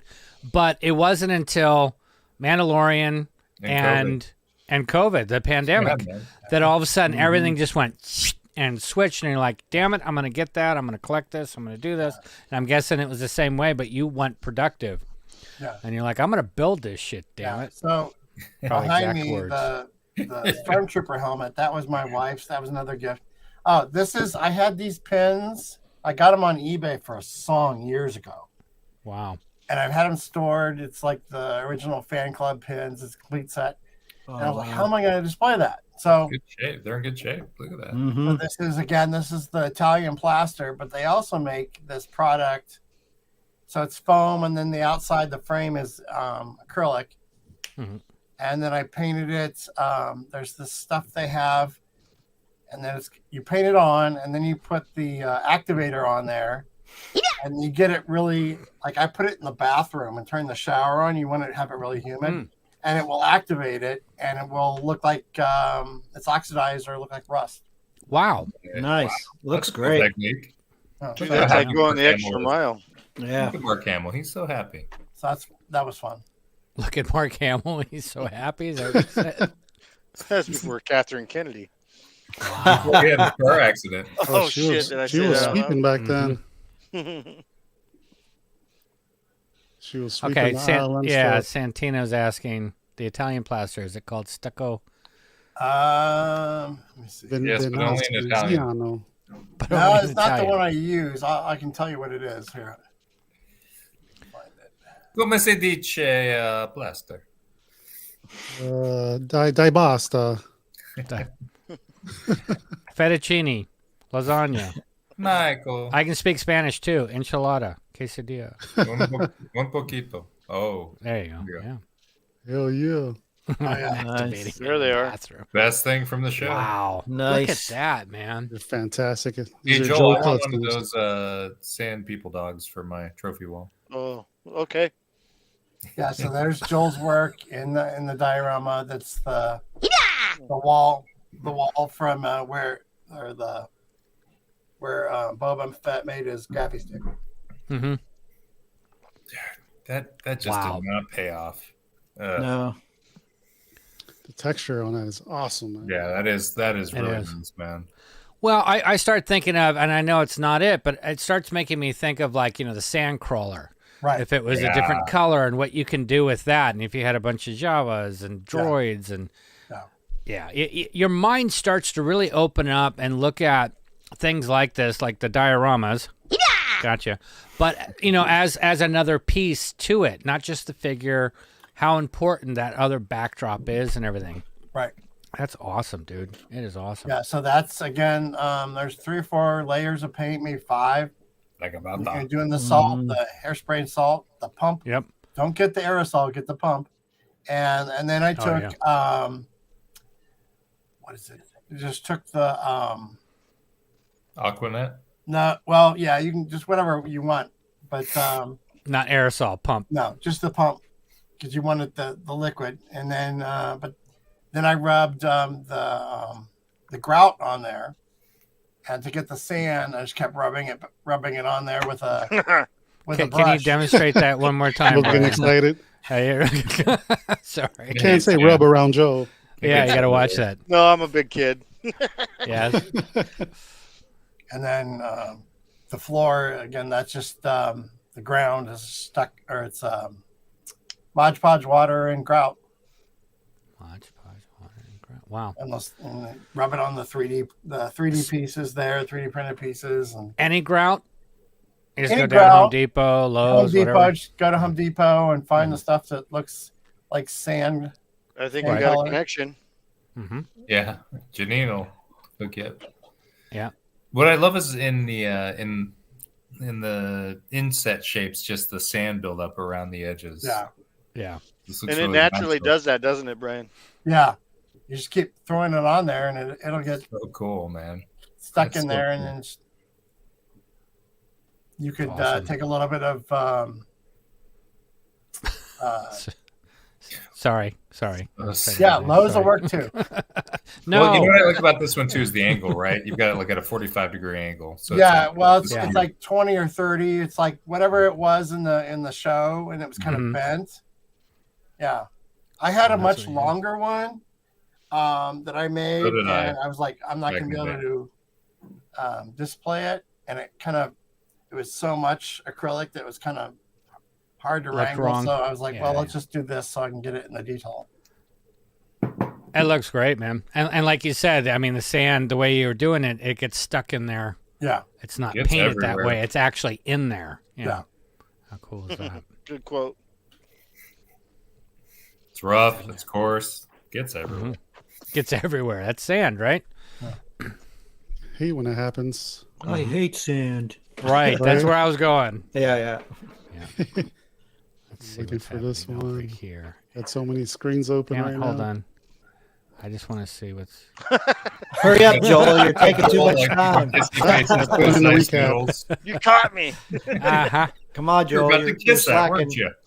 So I got to stop and ask, like, what kind of camera do you use for this? I am using. I've got a Canon 5DS and a 5D Mark IV. Okay. But when I'm shooting with, I've got my long lens, my 70 to 200, and then putting that on there. And I usually just to do these, we've got a huge dining table that we had custom done when we redid our kitchen, and it kind of has this reflective surface, and that's behind there's just foam core, and I just set it up there and I shoot into the living room, and I have a couple of the little lights that I set up on either side, and it looks fantastic. Great job. Looks great, man. Lighting, of course, is everything, but then getting the right picture to really show what's going on, it's huge. That's where I suck. A lot of people don't get it. We will help you, Joel. We will help you. So this is supposed to be like Tatooine, and it's like half of a D12 because this is the 2-pack set or whatever, the deluxe set with Boba Fett. Yeah. From Mando, and I was like, okay, well, I'll make a half of that, and the other will be Tython. Nice. And so I made those, and that's all foam, and then just distressed it, and I didn't really know what I was going to end up with, and I just kept messing with it until I got it where I liked it. How did you carve the foam? What was your technique for this one? I got some of those hot wire cutters I started out with, and I'll still use those.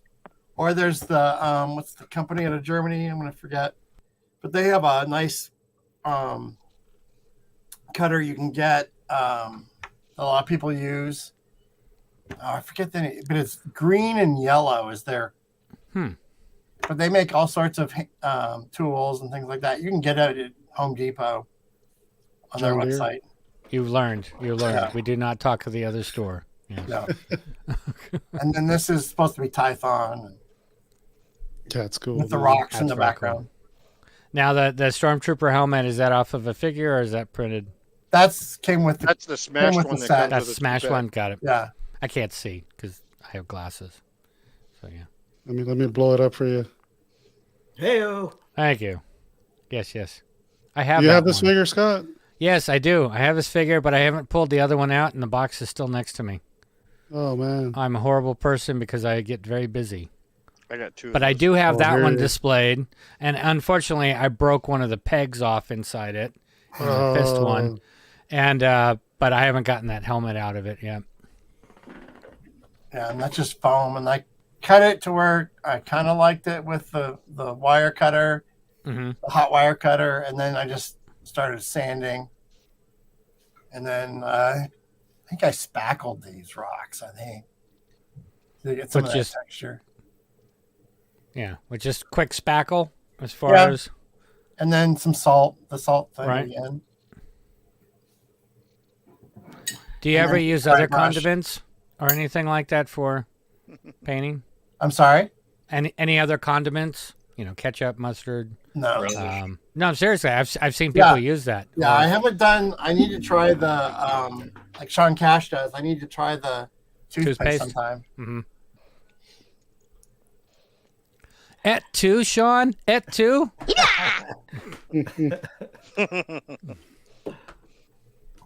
Oh, I missed. Just for that, you're on your own. Now do the rest of the show. Oh man!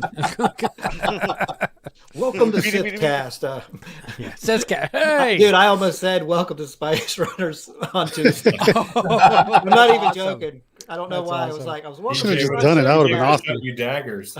Yeah, it's probably because Eben was on and you were thinking it or whatever. No, it probably was subliminal. It's like, oh, we got Eben from Spice Runners, and then I was like, oh, it's a Tuesday night. Welcome to Sithcast. Yeah.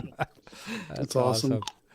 Wow, this is cool. I like the way this looks. Love the lighting on this. This is the hallway from Moff Gideon's ship.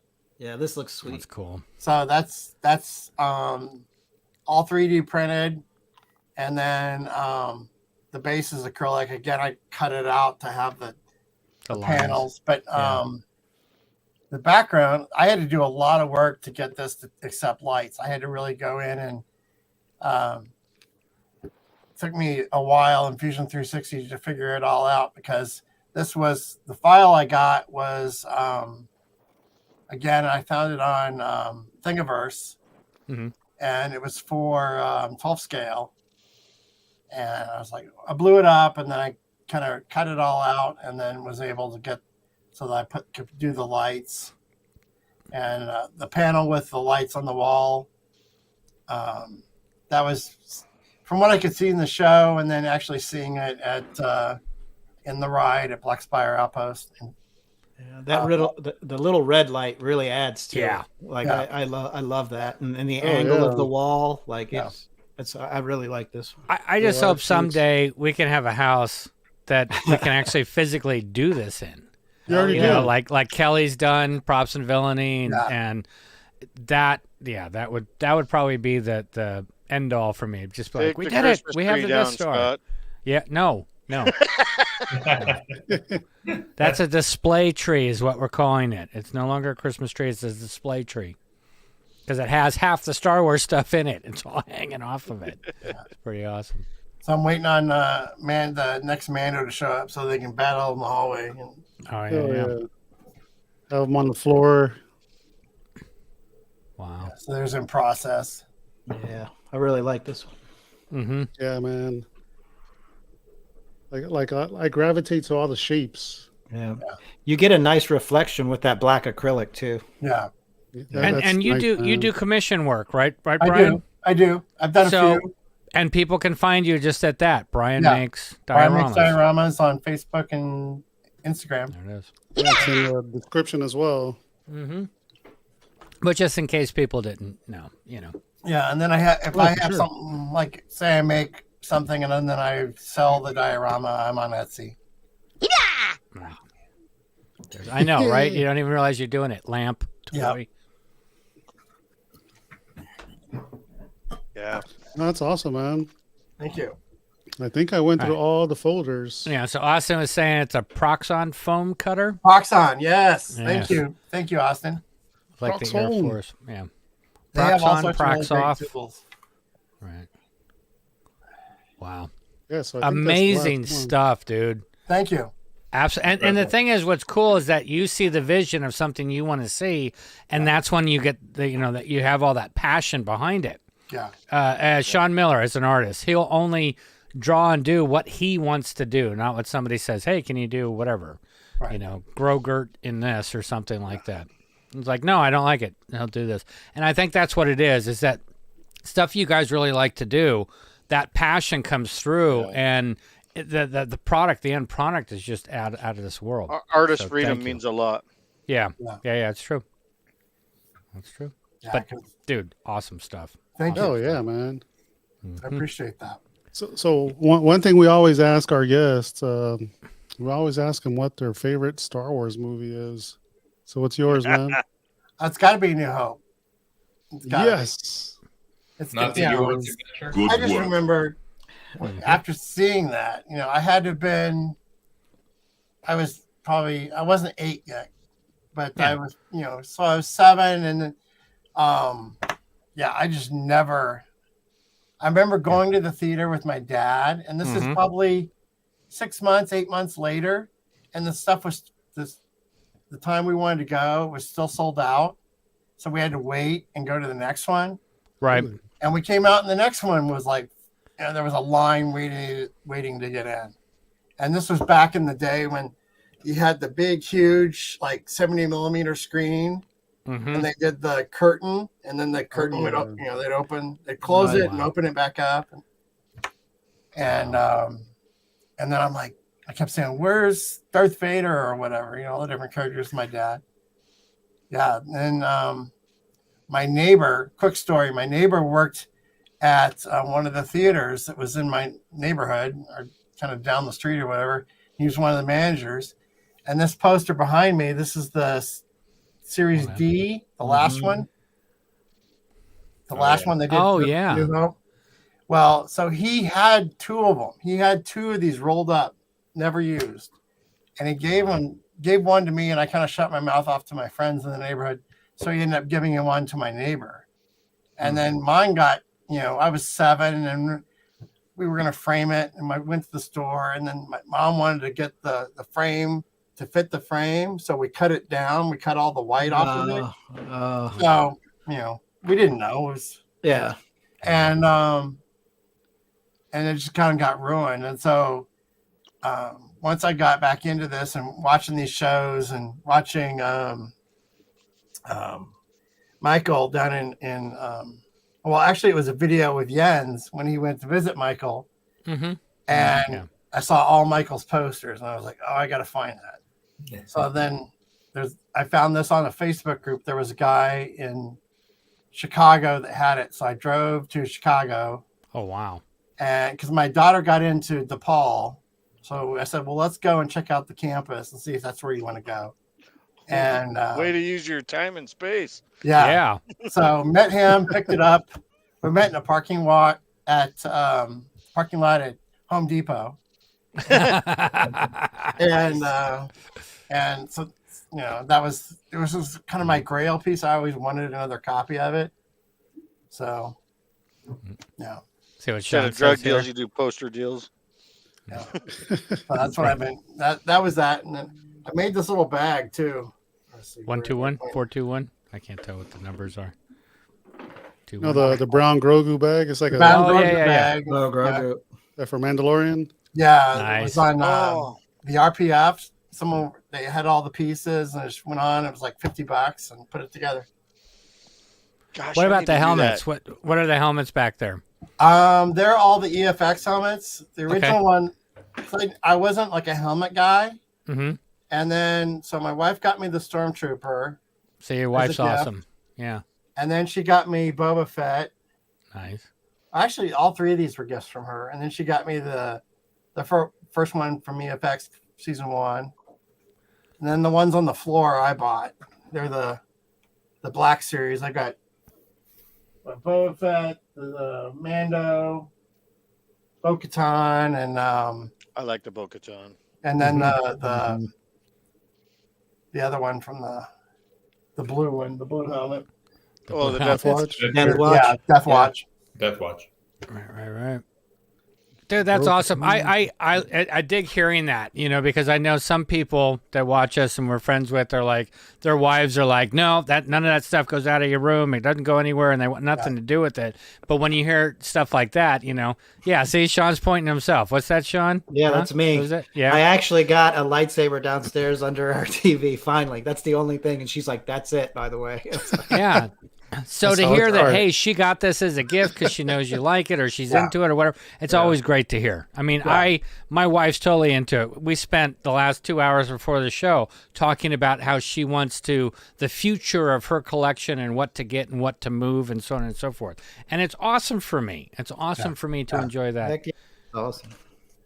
Yeah. One thing I wanted to say, like the show we're doing here, and the stuff that like Gabe and Michael are doing, and some of the other shows like you're doing with the Sith cast. I mean, it really is creating this community. It's like there's really nowhere else in my life. I can talk to my wife, or I can talk to my friend, but no one else is really interested. Right. And so it's like there's this community of people that that are there. Awesome. It's been awesome people. That's been like half of it. It was like I really enjoy. I have the passion to make this stuff, and it's like, oh, I want to see this piece. But like you were saying, but then it's also this community that you have created here that is, the Star Wars community, and like even at Celebration, I had never done a con like that before, and you could just feel the love. Hell yeah! Everybody has the same focus and everything, and it's like the people that are really into it. Everybody so far that I've truly met, or through this, has been amazing and awesome. I mean, met a bad person. People that I could say these are my brothers, these are my family, these are my friends. I mean, it's so cool that it's like that. Like, yeah. It's I wish we could talk Star Wars every day online. Right? No. Oh, we do. My wife was like, "So what's the topic tonight?" And she only asked so she can make fun of me. So. You're like, I don't know, but this guy's talking about buying $22 Cokes in some strip club in San Diego. Yeah. So Here's Korean strip clubs from Edmond. Yeah. She's got to love that trophy wall, though. That's pretty cool. Dude, it's so funny because shit just pops. So we were talking about wives allowing you space. So I took over the dining room. Nice. That was because my mother-in-law has one of the bedrooms. So I'm like, okay, that's my office, my collectibles room. So I got to have something. But shit goes up in there, and she doesn't even notice. It's like I got the K2SO life size, and it's like, hey, did you check this out? She's like, oh yeah, that's pretty cool. Yeah, I know, Jason. I was going to ask you, what did your wife say when you unboxed that bad boy? Nothing. She's like, well, you got your night planned out, huh? When she saw the boxes there, and I'm like, yeah, oh, jeez. Let me bring my picture up. I've got another. I've got the. Use your words. Use mouth moves. I've got a couple of pieces I just hung that I recently got. I got the. Yeah, and so my wife walked in and she's like, "Where'd those come from?" I'm like, dude. She had the other day. She was like, "There's this thing in the checkbook." She was like, "Are you paying for that?" And I'm like, "Yeah, I'll move some money." And then she came in the room and she hadn't been in here, really looked into the room in a while, and she looked on the wall. She's like, "Where'd that come from?" Because it was all new art. Oh wow! Yeah, I was so close, Jason, to buying this. I was talking to Randy. I was like, "Can you give me the specs on it?" And then I measured it, and I realized it's actually bigger than the Chewbacca bust. And I was like, "Damn it! It will not fit in the corner." I didn't take good pictures of the plaque, but that's an Alan Tudyk signed plaque that came with it. Nice. Nobody puts K2SO in the corner, by the way. He was going to go in the corner, but he's a big boy. He's not going in this corner. Nobody puts baby in the corner. Yeah. I love it. So now I'm on a mission to get the K2SO head, the 3D printed head. Oh, yeah. Uh-huh. I think I sent Joel a picture of it, and I was like, "Can you make this?" Oh, yeah, you did. I definitely want that. I'm sure I can. Yeah. Right. So right now he's wearing a Santa hat because we had the day off today. And it's that time of year. Nice. So he's wearing a Santa. Speaking of this, Izzy's comment here. Didn't they do like some sort of, isn't there like a show that they're doing that's like Sexy Star Wars or something? You guys seen that? Where like, you've got more of like a sexy C-3PO. It's almost like a burlesque show or something. Oh, yeah. Yeah. I'm seeing that. I've seen the. You're not seeing that? Is that what you're saying? I haven't seen it. Wife might be watching. I haven't seen it. I command. I command. Red alert. Red alert. Red alert. It's a trap. There was an ad for it. It's a trap somewhere. So you guys want to talk some Andor? Yeah, just real quick, what's fun about this hobby, when the wives do notice and they say, "Well, when did you buy that?" You said, "That was a pre-order from like 2 years ago." No, you say, "I want it. I want it in a raffle." I always say it's a pre-order. That's been in the garage. It was in storage. I don't have to go through any of that. In fact, I even asked Janine, "When did you get that?" She's like, "Oh." She's like, "You bought it for me. You didn't know?" Right. Yeah, like next week, she's going to be like, "Where'd that Darth Maul premium format come from?" I'll say, "It came with the Bestas." You don't remember that? You don't remember? We picked it up, and I can't. So just real quick before Andor. So Sean, your D display back there, was that Jens? Was that which one? For the Jabba Palace? Oh, the Jabba. No, I made that. Wow, that's fantastic, man. Nice Wampa, by Everybody's the way. so damn talented. Dude, look at that thing. That's awesome. That is sick, dude. Yeah, and then Joel did the pig spit back there behind Jabba torches, for me. Yeah, the torches. That fit in there pretty good, didn't it? Dude, it was perfect. Heads, man. I know we went back and forth, Joel and I, on the size for the pig spit. And I just didn't understand what kind of measurement you were looking for because I didn't really know. But yeah, and once then I dialed it in. And then right above me is the Wampa. I'm 3/4 of the way done with this diorama. So I'm working on the ceiling, and I've got the stalagmites done. And then what I'm actually going to do, Joel, I'm going to commission you to do the Hoth Luke for me. So what I'm going to do, I'm BMX Jedi, my buddy Anthony told me, he's like, dude, just glue magnets to his feet. And so I have metal plates attached to the ceiling. Oh, of this I got some diorama. magnets I can give you. I've already got them, and Okay. and I'm just going to glue them whenever I get that figure from you. I'm just going to glue them to his feet and just use magnets to hang them. Nice. So, like I said, I'm 3/4 of the way done with that, but now I've got my hands in too many things because now I want to finish this Besta wall. Do you want his eyes closed or open? Closed. I don't know. Were they closed when he reached out for the? Because I want to have his arm going out, reaching. He was going to grab mine real quick. He closed and then they were closed. Yeah, came on with the farce. Yeah, we'll have to do them closed because I'm gonna have him reaching for the saber. How did you do your little flickering? The flickering lights on the Jabba's palace. How did you do the flickering? The little torches. Yeah, hold on. I actually found gotcha. Oh, yeah, like that. Yeah. Wow. Just like that, Joel. Damaged face, the snow on the uniform. Dishes are done. Done. Yeah, that looks good. Wow. That's awesome. Came out great. Yeah. Mm-hmm. Yeah, Brian, those little flickering torches, I actually found a company online that made them. Okay. And they came just ready to go. And I was like, and I know he doesn't have torches in there, but I just thought it was kind of medieval looking. I thought it was cool. Those are cool. Those are cool. No, dude, those things are awesome. So they make there's some flickering ones that I did for his pig spit too. Yeah. I got from Evans Designs. Yeah. Oh yeah. The lights aren't flickering. I have stuff. I'm gonna build this guy. Is that the Tidarium? Yeah. Yeah, dude. And, I'm gonna That's build a classic kit, isn't it? That's back in the day. Old. But I'm gonna put I have lights from Evans Designs to put into it. But Nice. Sick. My plan is to build the base, whatever the landing pad is from Endor. Oh, sweet. Yeah. The one next to the radar dish? Yeah. Uh-huh. Yeah. Like that guy. Yeah, that's gonna be sweet. Yeah, I was gonna say that. Sean Miller. Sean, just subscribe to Sithcast. Sorry. Nice. Tell your friends. Mm-hmm. Yeah, that's a great show. You and Thank PJ you, do a great job, man. Oh man, I appreciate it. We're going on our 100th episode this week. Wow. Nice. Yeah. Got a bunch of goodies to give away, right? I know. Oh, what's today's date? Oh, yeah. Tomorrow will be my year. The first time I was on a show was on November 12th, a year ago. Nice. Crazy. Gosh, I've got to be pretty close to that too. It's crazy. Yeah, man. It's like time flies. Mm-hmm. It's so fun. Like, just getting together with you guys. Like you said, it's like we all have a common interest, and it's just, and it really takes you out of the real world, It helps get me through the week. It's nice having your show like midweek, got this show, got George in between. It's just, I don't know. It makes me feel connected to people. Absolutely. And it also gives you that escape.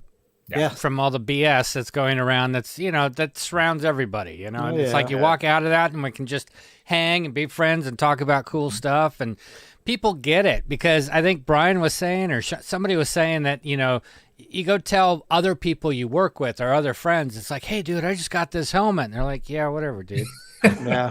Whereas everybody else is here would be excited for you. They're like, dude, that's awesome. I got that too, or whatever, But it's so cool having that common interest too, because I actually just got like a vanity license plate, and it says Kenobi one. Oh, Kenobi one, nice. But the O is like a 0, so I can use it. So I got, because you have to submit like so many of them in the state of South Carolina, like everyone has it. So I got Kenobi one.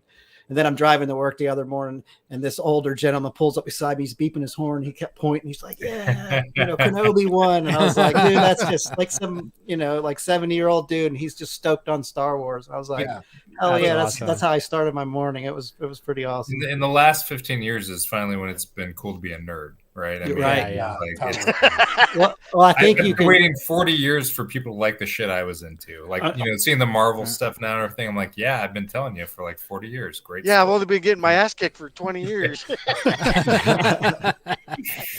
really? true. 12. Yeah, but Marvel's the one that made it cool, Yeah, man. And I was pushing those stories for so long. People were like, yeah, whatever. Yeah. Same thing with Star Wars. But Yep. Star Jason used to Wars carry comic here, books Marvel's and statue at wherever. work. Yeah. Yep. Go ahead, what? That's right. What did you Well, say, no, Evan? but- I'm sorry. I know we want to get to Andrew, but just real quick, like what Evan said earlier, it was like the same with me. So like I got married, we bought our first house. I wasn't really collecting. Everything was in the garage. And behind me, you can see the Predator statue up there. Michelle bought that for me for Christmas. I'm like, well, that's cool. And that just kind of opened the floodgates, right? And it's like, then I got the Terminator quarter scale, then the Alien, then I start getting back into it. And it was just like, yeah, I want this stuff surrounding me at all times. You know? Yeah. It's just like, it's your happy place. Yeah. Oh, yeah. There's my wife. I've been a verified nerd. Let's talk some Andor, guys. Oh, yeah. Let's do it. You mean 25 years, right, Janine? Andor or Astor? Astor doesn't exist here. No, Yep. it's Andor. Exactly. I'm gonna play this. I'm gonna play the spoiler thing. Hopefully, everybody's seen it by now. If you, I think you have. Dude. There's been a lot of hype with this episode. I think people caught up. Just in case you're on the wrong show. 3, 2, 1. All right, let's talk some Andor. Let's do it. So this week, what was the name of the episode? Can't One swim. Way Out. One Way Out. Yeah, it should have been called I Can't Swim. Yeah, I know. One Way Out. The stripper story is back again. I was like, oh shit. I'm like, you mean to tell me this guy did all this just to like sit there at the end and watch everybody leave? Well, the whole thing was the shock on his face. Yeah. You know, even though we're going backwards, I guess, on this, but it's like, he's like, I finally got through all this and I'm screwed at this point. You know what it surprised me about him is I forget what a good actor he is. Yes, fantastic actor, absolutely. dude. Because when I think about when I first saw him, it was Lord of the Rings, Two Towers, or the third one where he, showed him as human before he was Smeagol, and it was like, okay, it's the motion capture guy, right? He's not an actor. But dude, he's done Caesar and the Planet of the Apes for Matt Reeves. He was great. He has? Yeah. Yeah. Sick, dude. Dude, Yeah. he was King Kong in Peter Jackson's King Kong. So he was the motion capture guy. Oh, was he in King Kong? Yeah. I didn't know that. He did the motion capture for that. But he also was in the Prestige, the Christopher Nolan movie. And like the guy has just progressed. And I didn't think I was gonna like him as Alfred in the Batman, but he was awesome. The guy acts his ass off. And I mean in this episode, holy shit. Yeah. Well, we saw a lot of change in this episode, right? We saw the beginning of the shift with him early on because of what happened at the end of the last episode. But he was like, I've got 200 and whatever days. I'm out of here. I'm not effing this up. I'm going through. Boom. And then the reality kicked in. Nobody's going anywhere. They're never leaving. But he was conflicted. It didn't happen right away. It was like, no, he's okay. I played the game fair. The game's going to work for me. And it's like, he could go either way. You didn't know. Yeah, I like how they portrayed him as a leader, right? Because he's the manager of the 5D, and to the end, he watched over his people until they left. So I thought that was cool. Yeah, Andor could have been the one to say, everybody table. leave. But he left it up to him, to Kino to do it. Never more than 12 guards. He didn't even get on the table. He was expecting to die. Yeah. But that's what I liked about finally we saw something from Andor, because that people said it's slow. My biggest complaint has been I don't know what Andor's motivation is. I don't know what he's evolving into. He recognized I got to get this guy to inspire people. I can't do it. This guy will be the one to inspire the 5,000 men, not me. He's the one that has to lead the exodus. So going around the room, let's see what everybody thinks about this episode. Scott, what do you think about this episode? I thought this episode was great because there was a lot of movement, action, and a lot of intense moments. Because you started to feel like, oh crap, are they going to get through it? Are they going to get through it? Or when the water was coming out and things, is somebody going to get electrocuted? Who is it? And that kind of a thing. So I felt like there was a lot more emotion, pull, push going on with this episode than the previous one. Because, they got two left. So they've got to either leave it on a cliffhanger of some sort that we have to wait for, but they need that buildup. And we knew we were getting close to some sort of an escape. But I think the way they did this, they did it really, really well. And I definitely, I felt like I was more alert and more focused and attentive to this episode than I was the previous. So yeah, it was at least an 8 for me. Hell yeah, for sure. What about you, Brian? What did you think about this episode? I've been enjoying the spit out of the entire thing, but I really this one kind of I liked this arc, but this kind of paid off. I mean, everyone was like saying it was the last two were kind of slow, and that, like Scott was saying, this really kind of paid off. Mm-hmm. You know, getting Andy's character to kind of Kick. Change his mind, and then, you know, the other part that we saw in this one was I forget the guy that hired Andor, that saved Andor. Luthen. Thank you. Luthen's speech at the end. Yeah, I thought that was really cool. Nuts. And you know, and then we get this little. That was like, to me, that was kind of the end of the episode, and then we get this little like treat or kind of cut scene at the end. Mm-hmm. And I thought it was cool. And then, you know, all these men, and it's like, but I thought they would go and like get on a ship or something, and the whole thing, I guess, you know, jumping into the water and all that. That was like, it was like, oh wow, because I thought this was a water planet. Right. I didn't even think about that. I thought they would just be free and be roaming whatever. I didn't even think about a ship, but the water, didn't expect. Yeah, I wasn't expecting them to jump into water. I thought, like you, that they were going to have like an escape craft. Yeah. So that tells you that those guards they're just left there. You know, they probably get a resupply ship once in a while. Right. How they were all kind of cowered in that other room, hiding, and they're like, I don't want to die today. Yep. Right. Oh, we got Jeff in the chat. Hey, how you doing, brother? Yeah. Hey, we miss you, man. You got the link if you want to jump on. Yeah. It's probably. Oh, I think he's at his parents' house. Yeah. But you know, this whole thing, going back to what Lutheran said, I mean, that whole scene, that was a powerful piece. So Stellan Skarsgård is friggin' incredible. He has been the entire time. Oh man, that dialogue he did. Well, just the shots too. When the elevator opened, first of all, the elevator descending was great, and then door opens and he's kind of standing there, kind of windswept. But yeah, man, I mean, he just brings it every single time. Yeah. That guy is on point. What'd you think then, Jason, about this episode?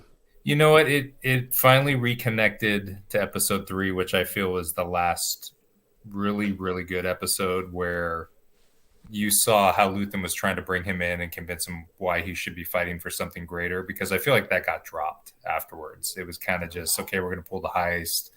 I thought it was going to start Andor being on a progression to joining the rebellion. And that just kind of it's dissipated the last couple episodes. He's just kind of been meandering. So if this is going to be the thing that makes him hate the Empire and now want to side up with the rebels, I'm good with it, because we needed to get back to that, because he hasn't been showing any evolution. Yeah. And, you know, we haven't talked about his childhood. His father obviously was wronged by the Empire, his family. It's like, I thought we would know more about his motivation there as to being a rebel. And it just, when he went to the holiday planet and everything, I was kind of like, all right, where's this going? And we still don't know where it's going. I think that it's going to a season 2, frankly. They're not setting up a larger story ending here. But to see this, where he's actually inspiring people to fight, where he's rebelling against something, that's what I've been wanting to see this entire season. And there's been misses. So to see this come through, awesome. And then you've got the great Mon Mothma scene, which was incredible to my mind. And then the Luthen scene, which is, we got to be just as down and dirty as the Empire sometimes. And I'm not going to have a life after this. I'm setting something up for something greater, you know, for the Battle of Yavin. I'm not going to be there to experience it. And I recognize that. And neither are you. And you're not going anywhere. You're sticking with my group. You're not defecting. I don't care if you got a kid. This is about sacrifice at this point. You're in it. And you're not going anywhere, and it's not a pleasant outcome, but that's what needs to happen. It's about sacrifice. I also agree with Jeff's here. Mm-hmm. I love that there was absolutely. No cereal.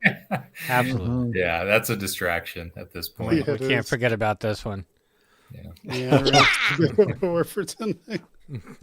But when Andy Serkis turned it on in that speech, it just, I mean, I got inspired. I was like, Well, you can tell, like in this spot, this scene right here, is it this scene where he's getting ready to, okay, it's before they come out the doors, but a little bit later on when he's in front of the microphone and he's telling him, you got to talk. Yeah. That whole look on his face of like, what am I doing? Right.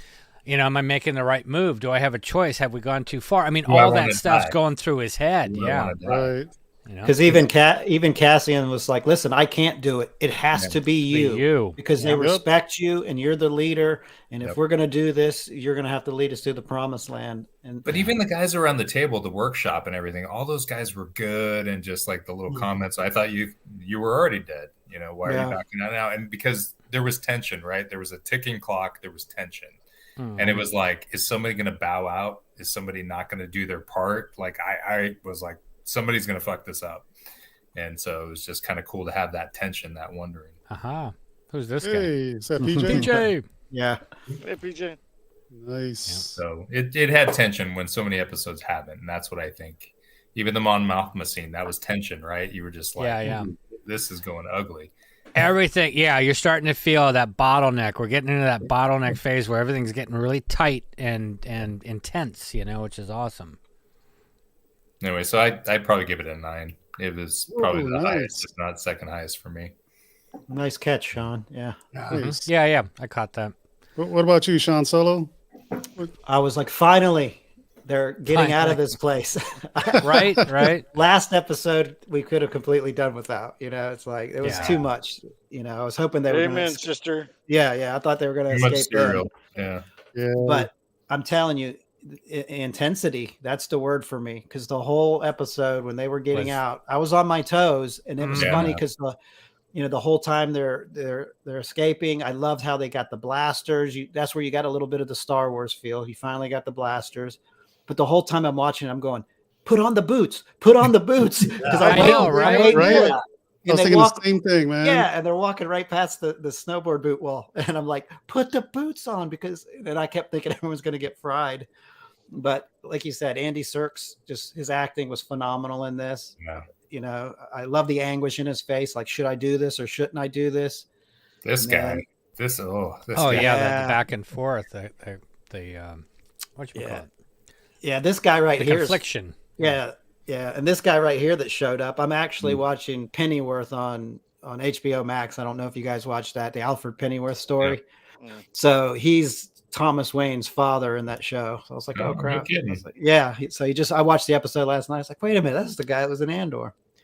But yeah, I mean, this was the episode we were kind of waiting for.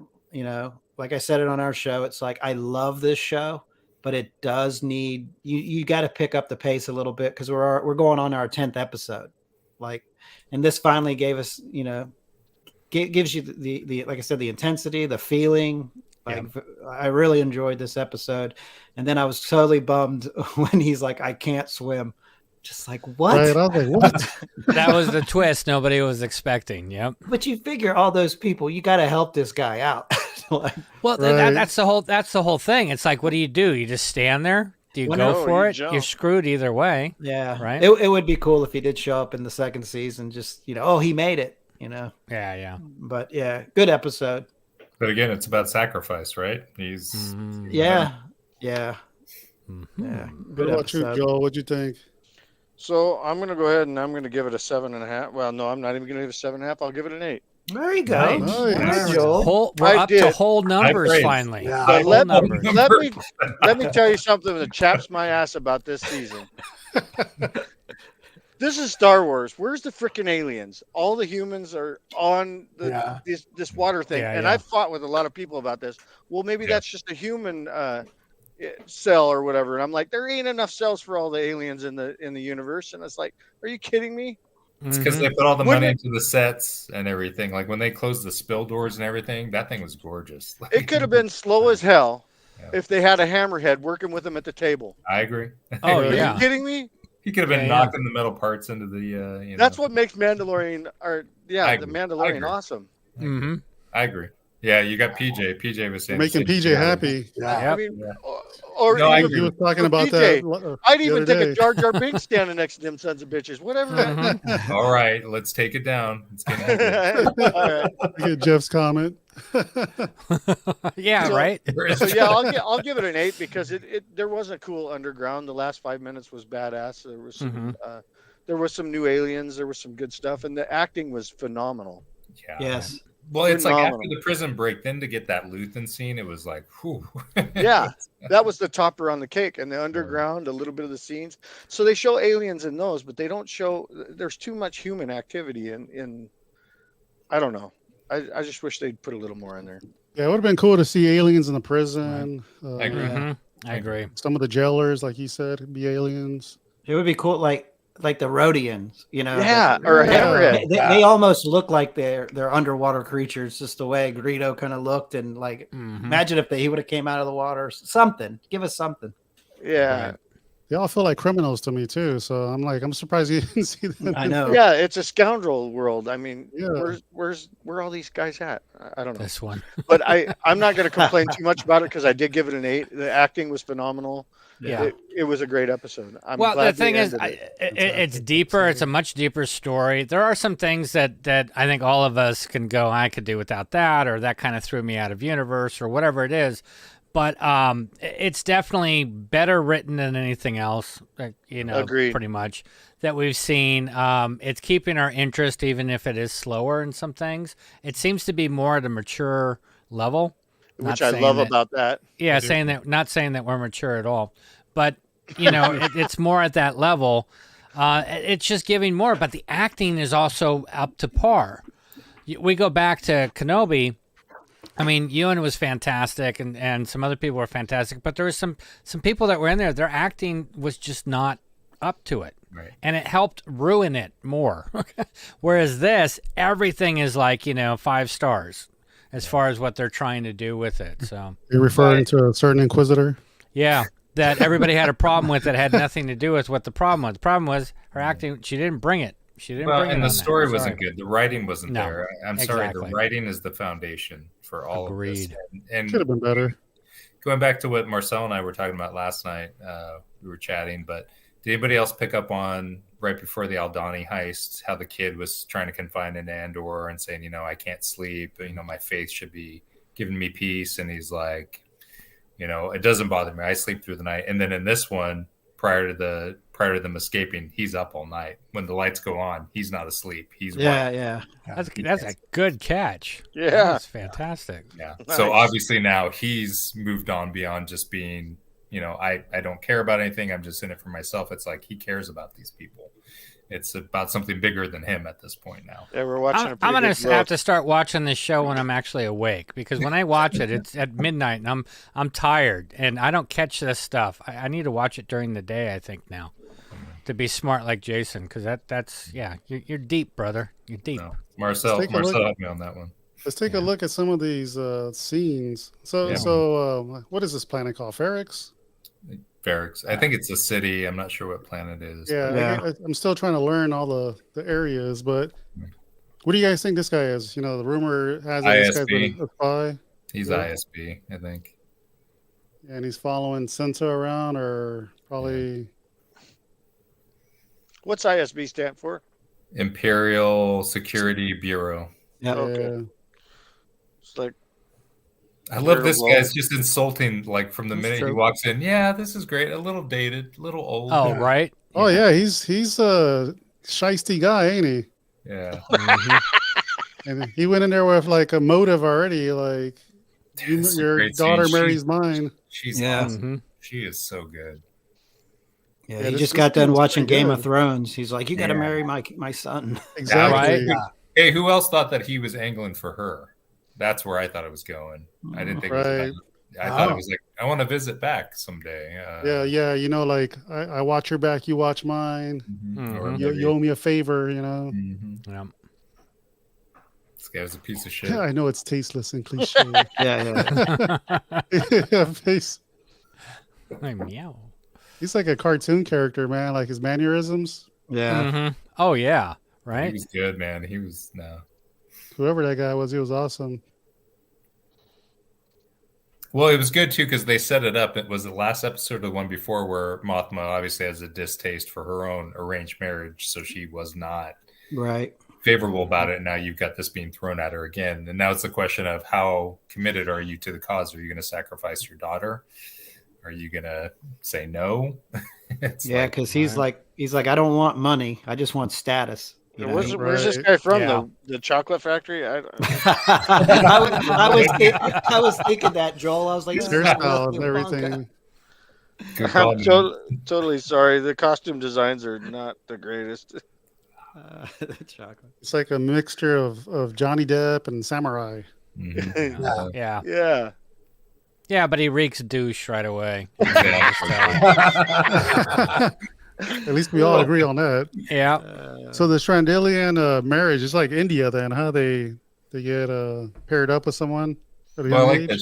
She'll be of age soon. She's like 13. Yeah. Yeah. Right. Yeah. Wow. But yeah, so it must be a thing. I didn't know that. It was just nice to see her in a scene that wasn't in the Senate, speaking to deaf ears. It's like this. I'd rather see this kind of engagement. Yeah, some more embassy behind the scenes talk. Yeah. Let's see. Let's skip through here. So yeah, so they have that chat about. Right. Dude, I love that. And I'm not thinking about it. That's the first untrue thing you said. Yeah, that was cool. Yeah, let me skip to this. So this was, I don't remember this being that long. That's an interesting observation. Oh, here we go. This was a good scene. This was good. This was awesome. So we got the Easter eggs here, right? Yeah. Yeah. Padme's episode 2 headdress. Are we sure it's Padme's? It's got to be, right? Coming up. When she and Anakin land on Naboo, she's wearing this headdress. Could be hers or her stunt, her double. No, it's not Phantom Menace. It's Attack of the Clones. She got buried with it. No, dude. There it is. There, that one. Oh, when she and Anakin are walking before they go see Queen Jamila, she's wearing that. Yeah. Look it up. That was pretty common in Naboo, though. I only remember her rocking it. Yeah, take a look at. I think it was the Phantom Menace, right? Where they were all wearing them. Mm-hmm. They sell these at Galaxy's Edge now too, though. Oh, really? That's probably why it's in there. Promotion, some product placement. Yeah. Yeah, here it is. And there was something else. What was the other item that they showed? That's that headdress. I'm telling you, that's Padme's. It is. I'm looking at it. I got it on my phone. It could be Padme's. There you go. Yeah. It is. It looks just like it. Yeah. Yeah. But I just don't understand how Padme's headdress will end up in this dude's shop. Well, how did any of this end up in Asia? Right. Exactly. They all shop at Target. It's like, whoa! What happened? Damn it! Hey-o. Stupid thing. You're going to see cereal, aren't you? Before I get blocked. Right. This thing. There was something else in the shop. What was the other item that I saw? Where the hell is that scene at? There was one other thing in there this time around. There you go, PJ offering. If anybody needs the headdress, let me know. I'll pick it up for you. He got it for $15. Yeah, I just rolled across what he's talking about just when I was looking at images. So it was at Disney. Was it? Okay. Yeah. Oh, there it is. There it is. Yeah, Walmart.com for $73. Oof. Back.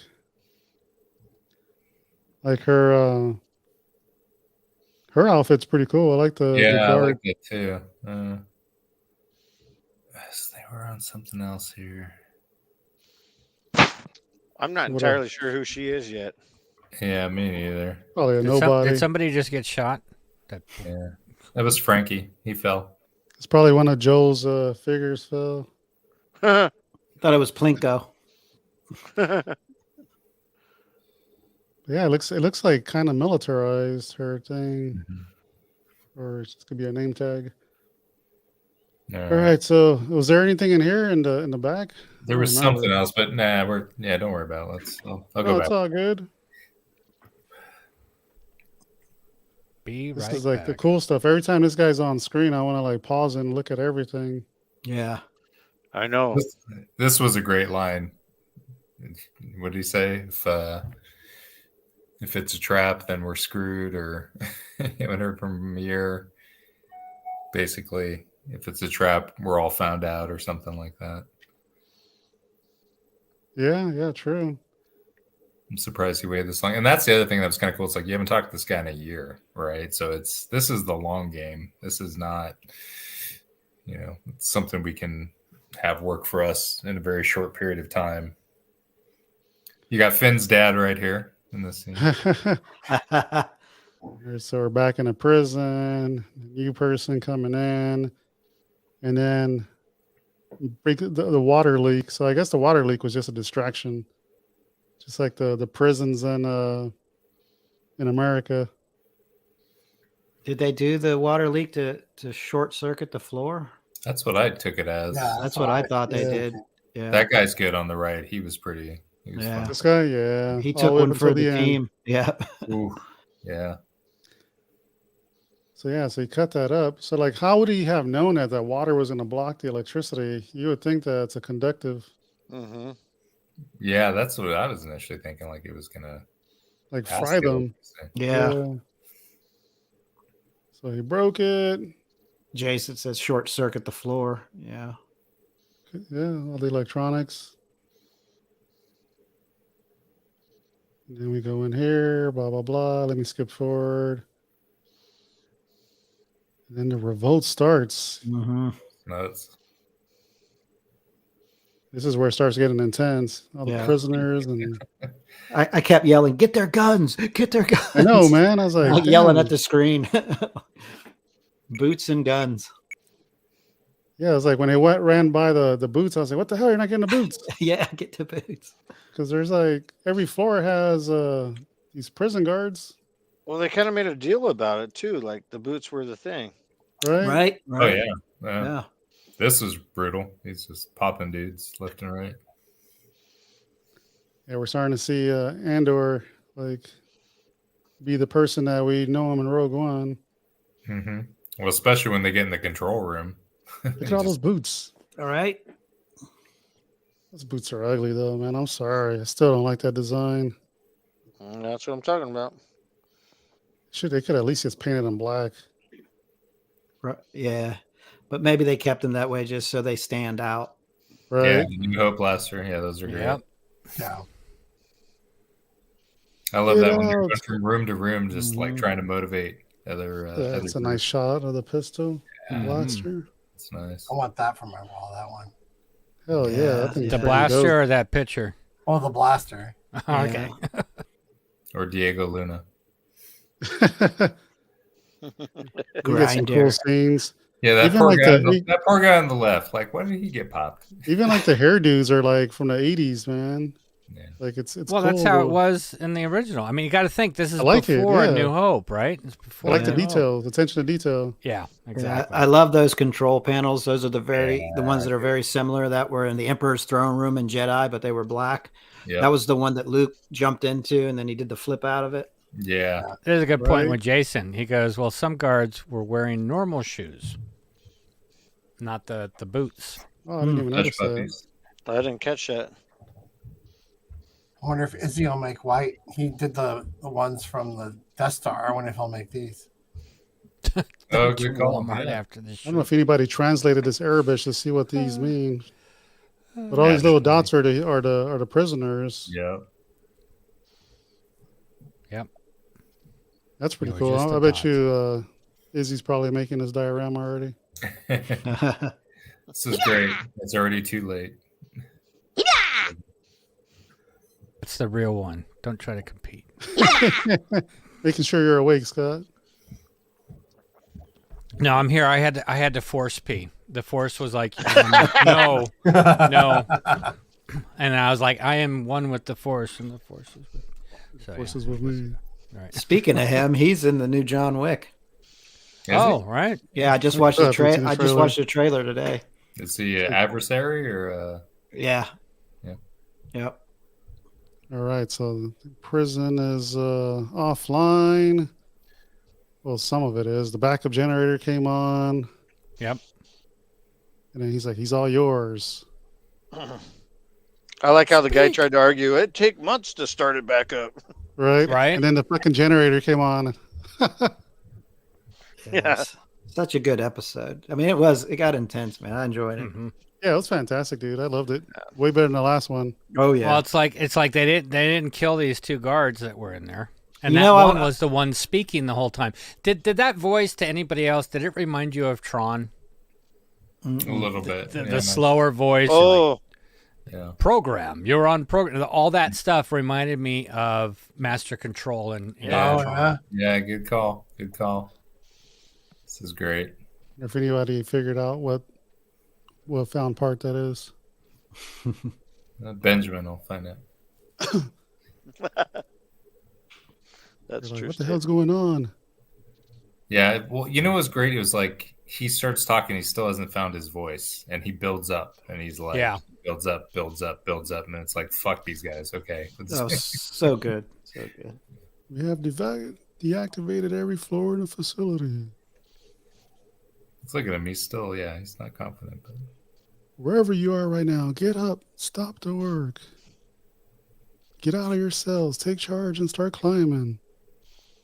Yeah, because it hits all of a sudden. I mean, look at how terrified these guards are. Hell because they yeah. know, you know? Inmates took over the asylum, dude. Yeah. Now the interesting thing here is that this totally relates to real world. If you really stop and think about it, this relates. We, the people, are stronger and more numbers than the people that control.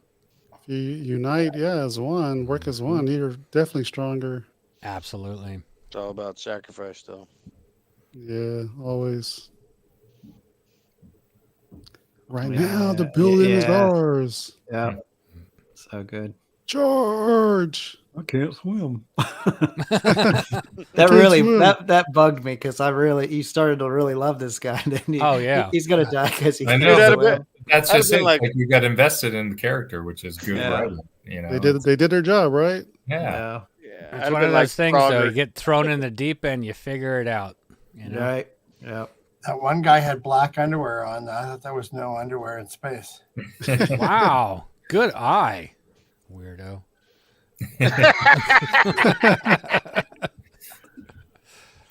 I want this outfit. I want to cosplay in this outfit. Hell yeah.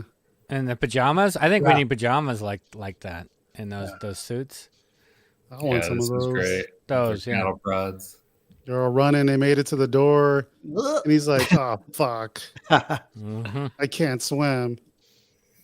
I should have went to swim classes instead of being a thief. Dude, those are like paint suits with freaking orange on the sleeves. Pretty much, right? Right. Like the Tyvek suits? Yeah.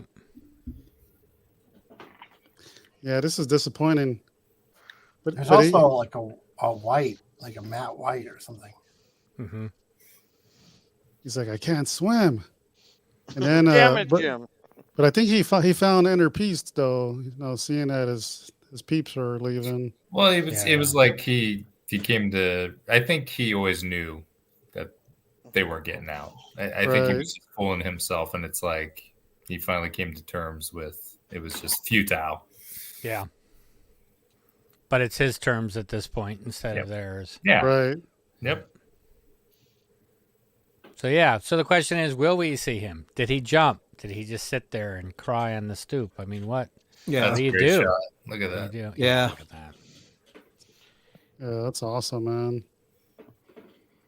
Yeah, because at first I thought this whole prison was like underwater, like down in it. I think we saw an alien or two in here in the underground. Yeah, new one. There's aliens here. I did like the spy aspect of this. Dude, this that was great. cool. This is great because you know what? I was like, "Where's this guy going? What's he up?" This is from Fat Albert right here.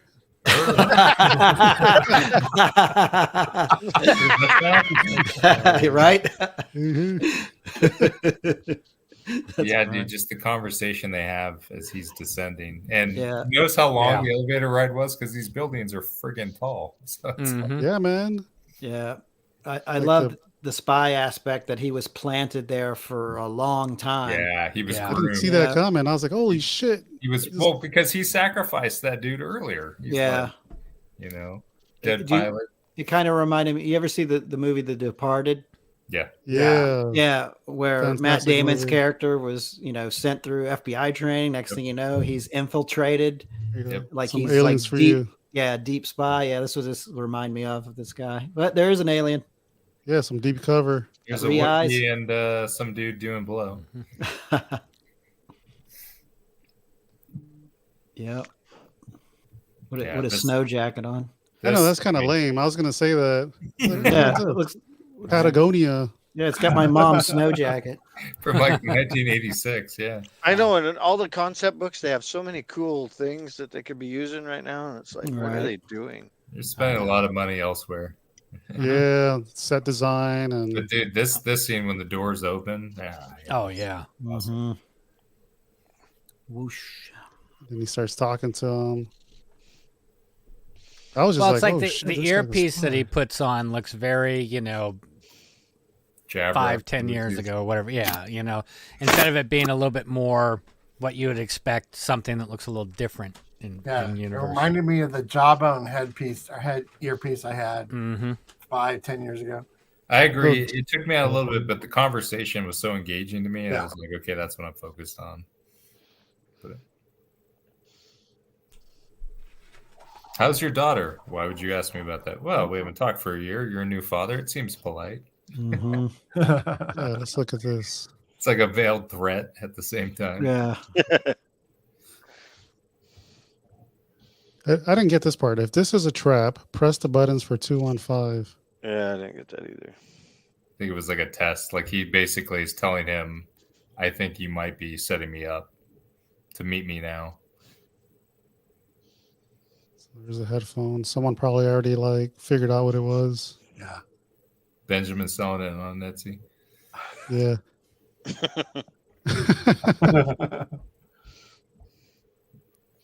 Yeah, this is great. The whole conversation there. I want to see more Luthen. Well, that's what I'm saying. Like when he first met Cassian, that speech was great in episode 3. It was like, and then now he wants him dead, technically. So I guess that's what I'm wondering is how does Andor get Luthen to stop wanting to kill him and let him into the rebellion? Yeah, and Luthen think kills him. Yeah, and I think Luthen's got to have such a good backstory, but my gut feeling is I think he's going to die. Yeah, I think Andor's probably going to kill him. Yeah. Look at that. The door opens and you see this fool in his cape. You're like, damn. Yeah. Bluetooth and Star Wars. Yeah. This is just great. You're not going anywhere. He's scared over here. Mm-hmm. Oh, yeah. He starts to panic. He's like, your father, right? And that's when the tears start welling up in the eyes and everything else. He starts to realize he's screwed. I didn't realize it till now, but like the way the cape was flowing and the way they silhouette him, he looks like Darth Vader. Yeah. It looks like a Sith or something. He looks like the bad guy, and he's not being nice here. He's like, you're not going anywhere. Yeah, he looks like a villain. So I wonder what his game really is.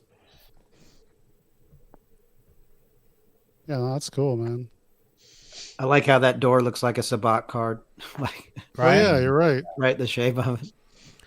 Well, isn't that the same thing as like the Falcon's door from the cockpit in? It's that same shape. Yeah. Yep. Yeah, great scene. Mm-hmm. Yeah.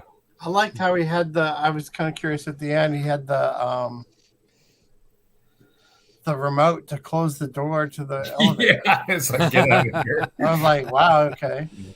Well, I like too how he starts up slow, right? It just kind of builds and builds and builds. And what have I given up? Everything. Mm-hmm. It's like, so shut the fuck up, get out of here. I know Ron Howard didn't know what to do. Right? Yeah. Run, Opie, run. Then he uses the garage door remote to close it. Right. Yeah, him and Melshi Hey, look, running. they're on one of your dioramas. Yeah. I bet your neighbor was. There's only 2 I of thought them. about it, but I saw all that wood getting lost. Yeah. Did the rest of them not make it? There's only 2 of them. They probably ran a different direction. I don't know. Yeah. All right. Sea creatures ate them. But yeah, you would think that there'll be more. Yeah, maybe. Yeah, look at They that. have 3 to moons. scatter because there's 3 moons, sentries looking for them. So That was an interesting scene, interesting planet. Because for some reason I thought that planet was just water, and to see that they have land. I'm curious where the next story arc's going to go, because now they escaped. Like, where's he going to go now? Probably fast forward a little bit. Well, he's going to probably try to go home. Duh. Yeah. That's the episode right there. Yeah. Yeah, it was a great episode. I liked it. How many more episodes are left? Two more. Two. For this season. Then you got season 2. So they're going to leave it on a major cliffhanger on 12. Oh, yeah. His droid's going to get killed, and he's going to take the brains and put it in K2. Right. His mom's going to get hurt, and they're going to put her in a back to tank. And oh, jeez. Gonna have some flashbacks. The next episode is going to be Sirio and what's her face getting married. No, for 2 episodes. No. Yeah, single arc, I believe. Mm-hmm. Yeah, it was nice not seeing Serial though. Oh, it was. He's it was annoying he's the little of this season series. Yeah. Mm-hmm. Wow. No, that's cool. That was a good recap. So yeah, I'm looking forward to next week. Yeah. Like Jason, K2 maybe in 12. Yeah, it's a possibility, right? I think Joel's calling it.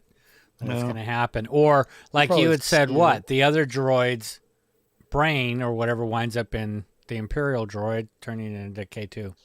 So. Yeah, because they have to end up in a situation where they have those KX droids around. So my favorite part about that droid is he's got to get extra power to lie twice. It's funny. The B2 emo, whatever his name is. Yeah. Yeah. So I don't know if I missed it or not, but did they ever finish the storyline about his sister? No, they dropped it because that just died, right? Let it go and let it. I don't think it's done. No. Yeah, I think it's going to come up, but where and when? Or where? Yeah, because it's like they brought it up. It seemed like a big deal, and then it just kind of. Well, same thing with his parents or his dad's hanging, and then they brought up somebody hanging on the planet. They haven't really substantiated that or kind of built it up. Yeah. It's like what is the past trauma that he's either avoiding or is going to help him rebel. I want to know. Right. Some of those flashbacks don't make sense to current state. Mm-hmm. No, but yeah, it's good. All right, so where are we at? 2 hours, 30 minutes. Anything else, guys? More aliens. That's it. More aliens. We could talk more dioramas. There you go. I gotta get one more. I gotta get one more in. That'll be the last one of the night. Yeah, I gotta figure out what to make next. Beautiful work, Brian. Keep on making them. Appreciate it. So one last time, Brian, how can people find you? Bryan Makes Dioramas on Facebook and Instagram, and then I'm Brian at BryanMakesDioramas.com. Awesome. Thank you. Thanks for coming on, man. Hell yeah, man. Dude, it was great having you. Yeah, thanks, absolutely. I really appreciate it. I had fun. You're part of the family, like Sean Solo. Sorry, brother. Sean. There's a lot of Seans. I understand. Yeah, a lot of Sean S's. Yeah, I guess that's payback for that episode where like the guy with the keyboards.